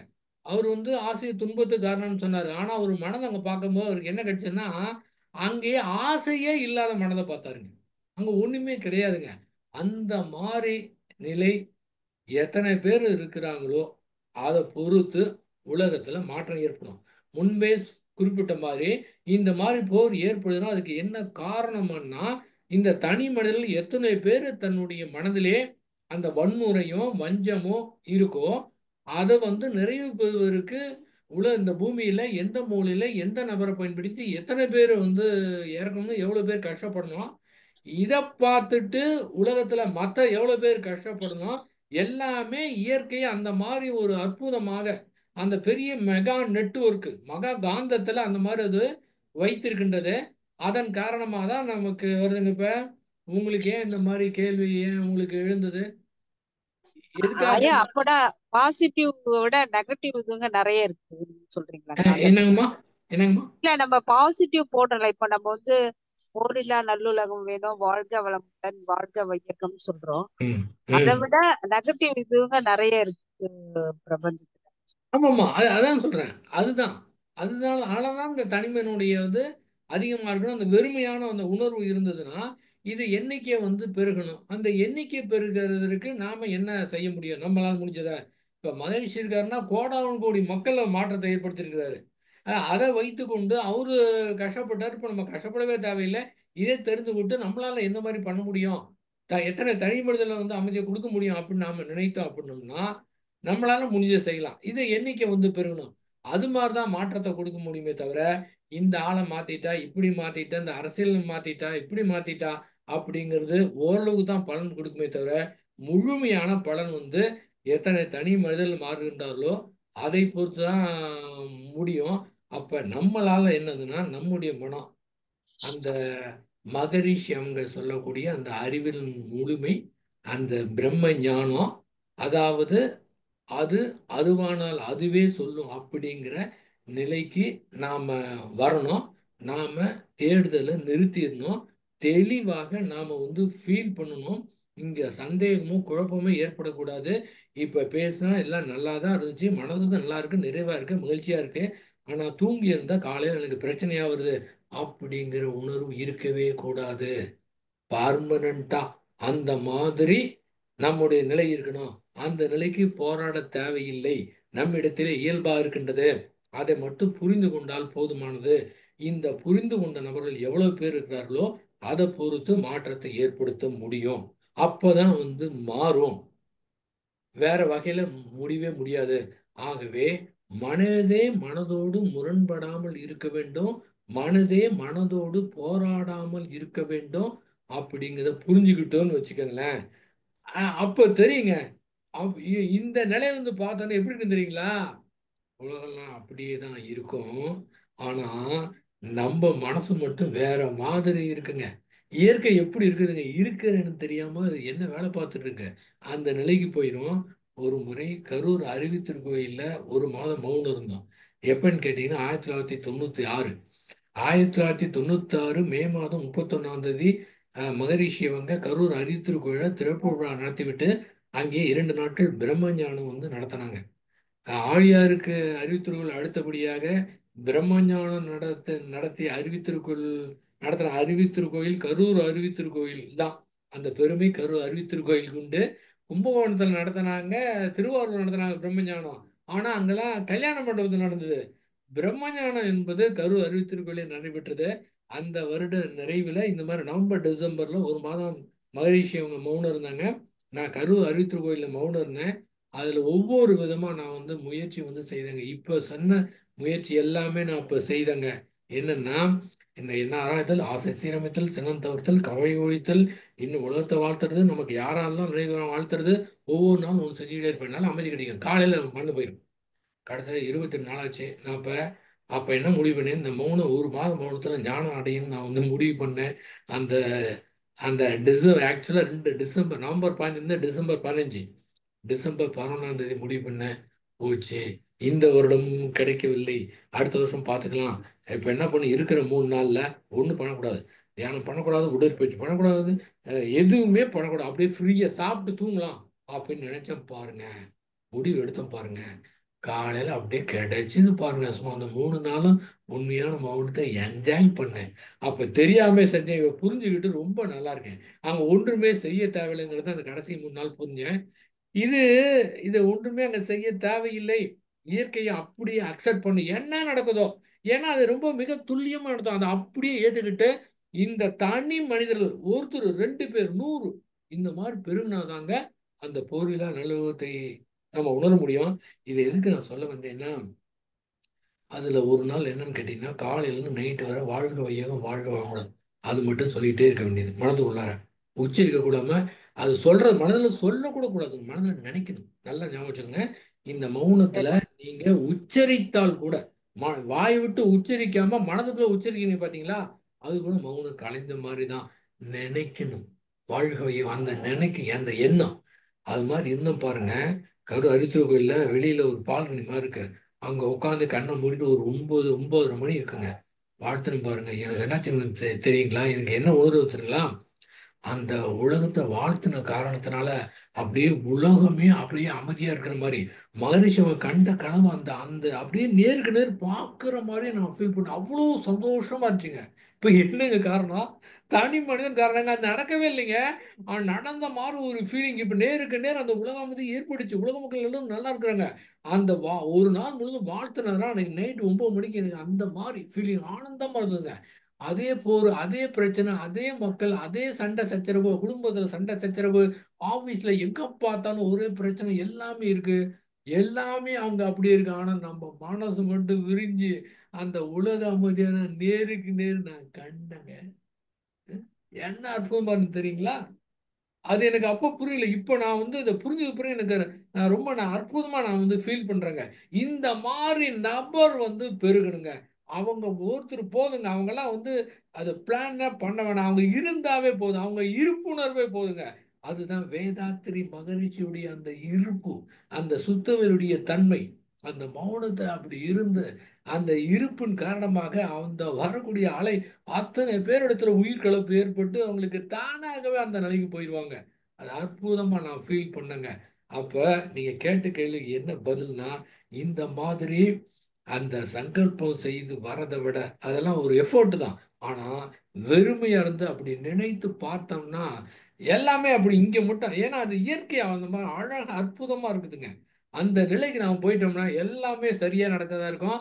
அப்ப கொடுக்குற இன்ஸ்ட்ரக்ஷன் மட்டும் நம்ம வந்து செய்துட்டு இருந்தோம்னா அது கண்டிப்பாக, அது நிச்சயமாக இந்த பூமியில அது கண்டிப்பா இருக்கு. அதுல எனக்கு சந்தேகமே கிடையாது. யார் என்ன சொன்னாலும் எப்படி பேசினாலும் வாழ்க என்னைய வளமுடன். பொறுத்தவரை அதுல வந்து சந்தேகமே துளி கூட நான் வந்து அதுல பேசவே விரும்பலைங்க. நான் வந்து மாதிரி கூட பேசக்கூடாது. ஏன்னு கேட்டீங்கன்னா அந்த மௌன நிலையில யாருக்கும் சொல்ல வேண்டிய அவசியம் இல்லை, யாருக்கும் நிரூபிக்க வேண்டிய அவசியம் கிடையாது. அது நிறைவேறக்கூடிய காட்சி நான் முன்னாடி அனுபவிச்சிருக்கேங்கம்மா. ரொம்ப நன்றிங்கம்மா. வாழ்க வளமுடன். கண்டிப்பா கண்டிப்பா ஐயா. வாழ்க வளமுடன். நடக்கும். சிறப்பு. வாழ்க வளமுடன் அம்மா. நன்றிங்கம்மா. வாழ்க வளமுடன். அடுத்ததாக வாசுகி அம்மா அவர்கள். வாழ்க வளமுடன்மா. கேளுங்கம்மா. வாழ்க வளமுடன். ஐயா, வாழ்க வளமுடன். ஐயா, வாழ்க வளமுடன். வாழ்க வாசுகி வளமுடன். வாசுகி திருவாரூர்ல இருந்து பேசுறேங்க ஐயா. சரி ஐயா, நாங்க சாமிஜியே பார்க்கல. ரொம்ப ரொம்ப எங்களுக்கு பார்க்கலையேங்கிற ஒரு ஏக்கம் இருக்கு. சரிங்கம்மா. நீங்க இன்னைக்கு பேசுனதை வச்சு ரொம்ப தெளிவடைஞ்சிருக்கிறோம் ஐயா. ரொம்ப மௌனத்துல வந்து ஐயா சொல்லிட்டே இருக்காங்க மௌனம் இருங்க இருங்கன்னு. இப்ப நீங்க சொன்னது எங்களுக்கு மேலும் மேலும் ரொம்ப மௌனம் இருக்கணும் ரொம்ப ஆர்வத்தை ஏற்படுத்துதுங்க ஐயா. சொன்னா 27ஆம் தேதி 28, 29 சொல்லியிருக்காங்க. எங்களால அங்க சரிங்கம்மா. திருப்பூருக்கு வர முடியலனாலும் வீட்லயே இருக்கணும்னு நினைச்சுக்கிட்டு நாங்க ரொம்ப இருக்கிறோம் ஐயா. மௌனம் இருக்கணும். இந்த காலத்துல நாங்க எப்படி எல்லாம் இருக்கணுங்கிறத கொஞ்சம் சொன்னீங்கன்னா நல்லா இருக்கும் ஐயா. இப்ப சொன்னீங்க நீங்க அமைதியா சரி. இருந்தாலே ஆமாங்க ஆமாங்க. இருந்தாலும் நீங்க இன்னும் கொஞ்சம் சொன்னீங்கன்னா எங்களுக்கு நல்லா தெளிவா புரிஞ்சுக்கும். நல்லதுங்கம்மா. வாழ்க வளமுடன். உங்களுடைய வயது என்னங்கம்மா? பெண்களிடத்துல வயது கேட்கக்கூடாது. இருந்தாலும் பரவாயில்லைங்க ஐயா. நாங்க 56 வயசுங்க ஐயா. 56. 50 எப்போ மண்டலத்தில் எப்போ ஜாயின் பண்ணீங்கம்மா? நான் 2005ல பண்ணினாங்க ஐயா. அது ஆழியா இதுல அப்படிங்களா? ஆமாங்க ஐயா. சரிங்க. ஆமா நான் வந்து அங்க வந்து ஒரு நாள் மௌனம் இருப்பாங்க. அங்க நெய்வேலில ஆ, ஒரு நாள் மாதத்துல கடைசி நாள் ஒரு நாள் இருப்பாங்க. சண்டே மட்டும் இருப்பாங்க. அங்க போய் நான் சரிங்க இருந்திருக்கேன். சரிங்க. அதுக்கப்புறத்துல இருந்து நான் அதுக்கப்புறம் இங்க வந்து அதுக்கப்புறம் இருந்தது இல்லைங்கய்யா. ரொம்ப வருஷம் ஆயிடுச்சு. அப்படிங்களா? ஆமாங்க. ரொம்ப சந்தோஷமா நீங்கள் இந்த கேள்வி கேட்டீங்க. ஆனால் நான் வந்து வேற பதில் சொல்கிறேங்கம்மா. உங்கள் கேள்விக்கு என்னால் பதில் சொல்ல முடியல, டைம் ஆயிடுச்சு, பதில் சொல்ல சரிங்க. முடியல. ஆனால் நன்றிங்க. திருவாரூர்னு பேர் சொன்ன காரணத்தினால, இயற்கை நடத்தக்கூடிய காரணத்தினால சரிங்கய்யா. திருவாரூருக்கு பல முறை நான் வந்திருக்கிறேன். மகிழ்ச்சிக்கு சரிங்கய்யா. பிடிச்ச ஊர் திருவாரூர். ஒரு தடவை உலக அமைதி தினம் ஜனவரி 1ஆம் தேதி அங்கே அஹ், ஊர் மௌன ஊர்வலம், அமைதி ஊர்வலம் நடந்தது. அங்கே சரிங்கய்யா. மூராசன்ஸ் அவங்க ஜவுளி கடையிலேருந்து மகிழ்ச்சி அவங்க வெளியில் உட்கார்ந்து கொண்டு அந்த ஊர்வலத்தை வந்து பார்த்தாங்க. அந்த ஊர்வலத்தில் நான் வந்து கலந்து கொள்ள வாய்ப்பு, பலமுறை அகத்தாய்வு, தனியாக வந்து ஒரு லெக்சர் மௌனத்தின் மேன்மை குருவின் மேன்மை அப்படிங்கிற தலைப்பில் அங்கே பேசுவதற்கு வந்து வாய்ப்பு கிடைத்தது. அது ரொம்ப அங்கே வந்திருக்கேன் நான். நிறைவாக மகிழ்ச்சி அவங்க பிடிச்ச இடம் காரணத்தினால நான் வந்து இந்த பேராசிரியங்கிற பொறுப்புலேருந்து வெளியில் வருவதற்காக வரத்துக்கு முன்பாக 2010 ஜூலை எண்டு, அந்த ஜூலை எண்டு சனி ஞாயிறு 2 நாட்கள் திருவாரூரிலே நிகழ்ச்சி நடத்திவிட்டு நிறைவாக அந்த பேராசிரியர் பொறுப்புல வந்து வெளியில வந்தாங்கம்மா. அது எனக்கு இன்னும் நிறைவா இருக்கு. ஏன்னா அவருக்கு பிடிச்ச இடத்துல நான் வந்து கடைசியா நிறைவா அங்க முடிச்சுட்டு வெளியில வந்தேன் அப்படிங்கிறது எனக்கு நிறைவு இருக்கின்றது. அதுல வந்து இது வந்து ஒரு தற்பெருமையாக நினைத்து கொண்டாலும் சரி, யார் வேணாலும் தற்பெருமை நீங்க நினைச்சுக்கிட்டாலும் சரிங்க. ஆனா பொய் சொல்லலை, உண்மையாகவே சொல்கின்றேன். ஒரு முறை இவங்க வந்து அங்க அமுதா ராமானுஜம் இருக்காங்க பாத்தீங்களா, அவங்க ஆமாங்க. வந்து மூரா ஐயா கிட்ட வந்து சொன்னாங்க, இந்த மாதிரி மனோகரன் வராரு, நீங்க வந்து அட்டன் பண்ணுங்க, ஒரு மௌனத்தின் மென்மை குருவின் மென்மை பேசுவார் அப்படின்னு. அவர் வந்து அட்டன் பண்ணாரு. அட்டன் பண்ணிட்டு கடைசியாக ஒவ்வொரு முறை மௌனம் அந்த நிகழ்ச்சி நடக்கும்போது அன்னைக்கு சாட்டர்டே வந்து நான், அவர் மூரா ஐயா, இன்னும் சில பேர் இந்த தட்சிணாமூர்த்தி கோயிலுக்கு போயிட்டு அங்கே போய் நாங்கள் வந்து மெடிடேஷன் பண்ணிட்டு அப்படியே ஹோட்டலில் போய் சாப்பிட்டுட்டு வருவோம் ஐயா கூட. அந்த ப்ரோக்ராம் ஒரு தடவை அந்த ப்ரோக்ராம் ஐயா சொன்னாங்க. என்ன சொன்னாங்க தெரியுங்களா? நான் வந்து ஆழியாருக்கு போனேன்னு வச்சுக்கோங்களேன், யாருமே என்னை கேட்க மாட்டாங்க. நேரா போவேன், மாடி ஏறி போய் மகரிஷி பார்ப்பேன். யாரும் என்னை தடுக்க மாட்டாங்க. மகரிஷி அவங்க ரொம்ப நாள் வந்து எங்க வீட்டில் தங்கி இருக்கிறாங்க. இந்த நூல் வெளியீட்டு வேலைலாம் இங்கே தான் நடக்கும். எல்லாமே நான் பொறுப்பு எடுத்துக்குவேன். ஆனால் இப்போது மகரிஷியை பற்றி நீங்க சொன்னதுக்கு பிறகுதான் நான் கூடவே இருந்துட்டேன். எங்க வீட்டிலேயே தங்கியிருக்காரு, ஆளுநர் போய் பார்த்துருக்கேன். ஆனா இப்ப சொன்னதுக்கு பிறகுதான் வேதாத்திரி மகரிஷி பண்ணி ரொம்ப நல்லா தெரியுதுன்னு சொன்னாருங்க அவர். நிஜமாவேங்க. அது சமயத்துல எனக்கு கூட தான் என்னுடைய அருமை தெரியாம போயிருங்க. அவ்வளோ பெரிய ஆற்றல் அவருங்க. அஹ் அதுல வந்து மௌனம் இருக்குங்கிற எண்ணம் மட்டும் உங்களுக்கு இருந்தா போதுமா? இப்படி இருக்கணும் அப்படி இருக்கிற இன்ஸ்ட்ரக்ஷன் உங்களை பொறுத்தவரை நீங்க இந்த கேள்வி கேட்டதுனால இந்த பதில் சொன்னதுனால வாசுகி அம்மாள் அவர்களுக்கு எந்த விதமான இன்ஸ்ட்ரக்ஷன் தேவை கிடையாது. நீங்கள் ஏன்னா உங்களுக்கு அந்த உணர்வோடு அது இருக்கணுங்கிற இயக்கத்தோடு அங்க வர முடியல, நாங்கள் வீட்டிலே பண்ணதுக்கு என்ன செய்யணும்னு சொன்னீங்க பார்த்தீங்களா? அந்த உங்களுக்கு அந்த உணர்வு ஒன்றுமே ஒன்றுமே ஒன்றுமே போதுமானதுங்கம்மா. நீங்கள் ஆல்ரெடி மோனத்திலே இருக்கின்றீர்கள், மகரிஷியோடு உயிர்க்கலம் பெற்றீர்கள், அவரோட உங்களுக்கு கனெக்ஷன் இருக்குது. இதுவே போதுங்கம்மா, வேற ஒன்றும் தேவையில்லைங்கம்மா. வாழ்க நன்றி வளமுடன். நன்றிங்கய்யா. நன்றி நன்றி, ரொம்ப நன்றிங்கய்யா. வாழ்க வளமுடன். நன்றிங்கய்யா. நன்றிங்க ஐயா. வாழ்க வளமுடன். வாழ்க வாழ்க வளமுடன் அம்மா. வளமுடன். அடுத்ததாக பிரேமாவதி அம்மா அவர்கள். வாழ்க வளமுடன்மா.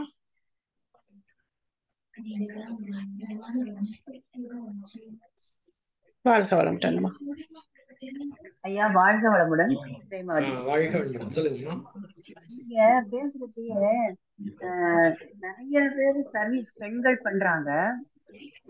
அவங்களுக்கு அது நல்ல இன்ட்ரெஸ்ட் இருக்குது, அதை அவங்க வந்து நல்லபடியா எடுத்துக்கிறாங்க அப்படின்னு சொன்னீங்க இல்லையா?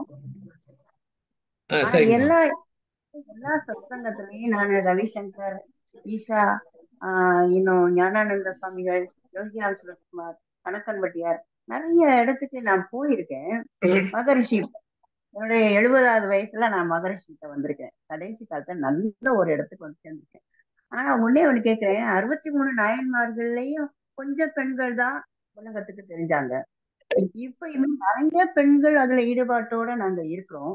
இத நாங்க வெளிப்படுத்திக்கலையா, உலகம் சமுதாயம் வெளிப்படுத்திக்கலையா? எனக்கு இது வந்து தேவையில்லாத கேள்விதான். ஒரு அற்புதமான கேள்விங்கம்மா. சொல்லுங்க. ஒரு ஆசைக்கு ஏன் நம்ம பெண்கள் வந்து அது சமுதாயம் மறைக்குதா, இல்ல நாங்களே எங்களை மறைச்சிட்டோமா? அது தெரிஞ்சுக்கிறதுக்காக. வாழ்க வளமுடன். மிக்க நன்றிங்கம்மா. வாழ்க வளமுடன். என்னுடைய மிஸ்ஸஸ் வந்து சொல்லுவாங்க, அதாவது ஜென்ஸ் எல்லாம் இந்த மாதிரி காலையில இந்த மன்றம் கூட வேணாம், காலையில ரொம்ப பேர் ஜென்ஸ் வந்து வாக்கிங் போறாங்க. வாக்கிங் போயிட்டு வீட்டுக்கு வந்து அவங்களுக்கு சாப்பாடு கிடைக்குது, வேற எங்க போயிட்டு வந்தாலும் அவங்களுக்கு கிடைக்குது. இது மாதிரி லேடிஸ் வெளியே போயிட்டு வந்தா கிடைக்குமா? கிடைக்காது. ஏன்னு கேட்டீங்கன்னா பெரும்பாலான பொறுப்பு அவங்க வந்து அதை எடுத்துக்கிறாங்க, வேற ஒன்றும் கிடையாது. ஆனால் அவங்க தான் அதிகமாக இந்த ஞானிகளை விட அதிகமா சர்வீஸ் பண்றவங்க அவங்க தான். மாரிஷ் அவங்க சொல்லுவாங்க, உண்மையான துறவி யாருன்னா பெண்கள் தான் துறவி அப்படின்னு வந்து சொல்லுவாரு. அதனால ஆனா ஒண்ணு மட்டும் நிச்சயங்கம்மா, அதாவது வெளியில தெரிய வேண்டியது இல்லைங்கம்மா, யாருக்கும் நாம நிரூபிக்க வேண்டிய அவசியம் கிடையாதுங்கம்மா, புகழ் பெற வேண்டிய அவசியம் கிடையாது. நம்முடைய சிறப்பா நம்ம வந்து செய்யலாம், அது மக்களுக்கு கண்டிப்பா போய் சேரும். ஆனா வெளியில ஏன் தெரியறது இல்லை அப்படின்னா, இவங்களுக்கு குடும்ப கடமைகள் அதிகமா இருக்கு. இப்போ வந்து மௌனம் இருக்கான்னு வச்சுக்கேன், ஜென்ஸ் நினைச்சாருன்னா வந்து மௌனம் வந்து இருப்பாருங்க. ஆனா லேடிஸ் நினைச்சா வர முடியாது. ஏன்னா முன்ன சமைக்கணும், குடும்பத்தை வந்து கவனிக்கணும், கடமை இருக்குது, அவங்க விட்டுட்டு வர முடியாது. ஆனால் வீட்டில் இருந்துகிட்டே மௌனத்தை செய்வது, அந்த மௌனம் போய் அட்டன் பண்றதை விட உயர்ந்த நிலையில இருக்கிறாங்க. இவன் இந்த உயர்ந்த நிலையில இருக்கிறத நம்ம வந்து புரிஞ்சுக்கணும், அந்த வெறுமையான மனதை ஃபீல் பண்ணணும். இது மாதிரி யாருக்குமே தெரிய வேண்டிய அவசியம் கிடையாது, யாருக்குமே நிரூபிக்க வேண்டிய அவசியம் கிடையாது. எப்படி இயற்கை வந்து இருக்கிற இடம் தெரியாமல் செய்து கொண்டிருக்கின்றதோ அதே போல பெண்கள் அந்த மாதிரி செய்து கொண்டிருக்கின்றார்கள். அதனால நம்ம வந்து நீங்க அத்தனை இடம் சுத்திட்டு கடைசியா மகரிஷி வந்து பார்த்தீங்க, அதுவே போதுமானது. எல்லாரும் சிறப்பாக தான் செய்து கொண்டிருக்கின்றார்கள். ஆனால் மகரிஷி இவங்க தனியாக கிளீனாக வந்து எதிர்காலத்தில் கூட என்னென்னு வச்சுட்டாங்க. அதில் நம்ம இணைந்திருக்கின்றோம். நிச்சயமாக வந்து இதை புரிந்த பெண்கள், அதுவும் தமிழ்நாட்டு பெண்களுக்கு நான் தலை வணங்குகிறேன். நிஜமாகவே அந்த ஞானியரோட மிக சிறப்பாக உலக அமைதிக்கு பாடுபட்டு கொண்டிருக்கின்றீர்கள். அதுல சந்தேகமே கிடையாதுங்கம்மா. ஆனா வெளியில தெரிய வேண்டிய அவசியம் நமக்கு இல்லைங்கம்மா. அழகா நம்ம என்ஜாய் பண்ணி செய்யலாங்கம்மா. அவ்வளவு போதுமானதுங்கம்மா. நன்றிங்கய்யா, நன்றிங்கய்யா, நன்றிங்கய்யா. வாழ்க வளமுடன். போதுங்க, எனக்கு போதும். வாழ்க வளமுடன்மா.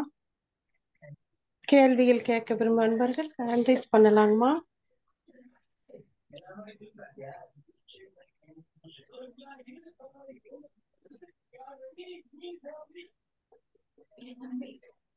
அம்மா வாழ்க வளமுடன்மா. நமக்கு அடுத்த நிகழ்வுக்கு டைம் ஆயிடும். ஓகேங்க, ஓகேங்க. கேள்வி அவ்வளவுதான் இல்ல, பண்ணல இல்ல? இல்லைங்கம்மா, இல்லைங்கம்மா. சரி, முடிச்சுக்கலாங்கம்மா. ஐயாக்கு வாழ்த்திட்டு சரிங்கம்மா. சரி. வாழ்க வளமுடன். இதுவரைக்கும் ஐயா அவர்கள் சிந்தனை உரை வழங்கி அன்பர்கள் கேட்ட அனைத்து கேள்விகளுக்கும் சிறப்பான மன நிறைவான பதில்களை அளித்த ஐயா அவர்களை துரிய நிலையில் நின்று வாழ்த்துவோம். ஐயா அவர்கள் வாழ்க வளமுடன். ஐயா அவர்களின் ஆன்மீக பணி வாழ்க வளமுடன், வாழ்க வளமுடன். அருட்பேராற்றல் கருணையினால் உடல் நலம், நீலாயுள், நிறை செல்வம், உயர் புகழ், மெய்ஞானம் ஓங்கி வாழ வேண்டும் என்று இறையருளையும் குருவருளையும் வேண்டி விரும்பி கேட்டுக்கொள்கிறோம். வாழ்க வளமுடன் ஐயா, வாழ்க வளமுடன். அடுத்த நன்றிங்க, நன்றிங்க ஐயா. அடுத்த நிகழ்வாக வேதாத்திரிய கவி பாடும் அன்பர்கள் ஹேண்ட் ரைஸ் பண்ணலாங்கம்மா. வாழ்க வளமுடன்.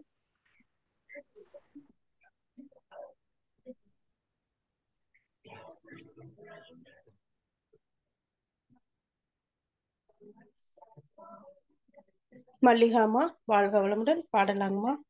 வேதாத்திரி கவி.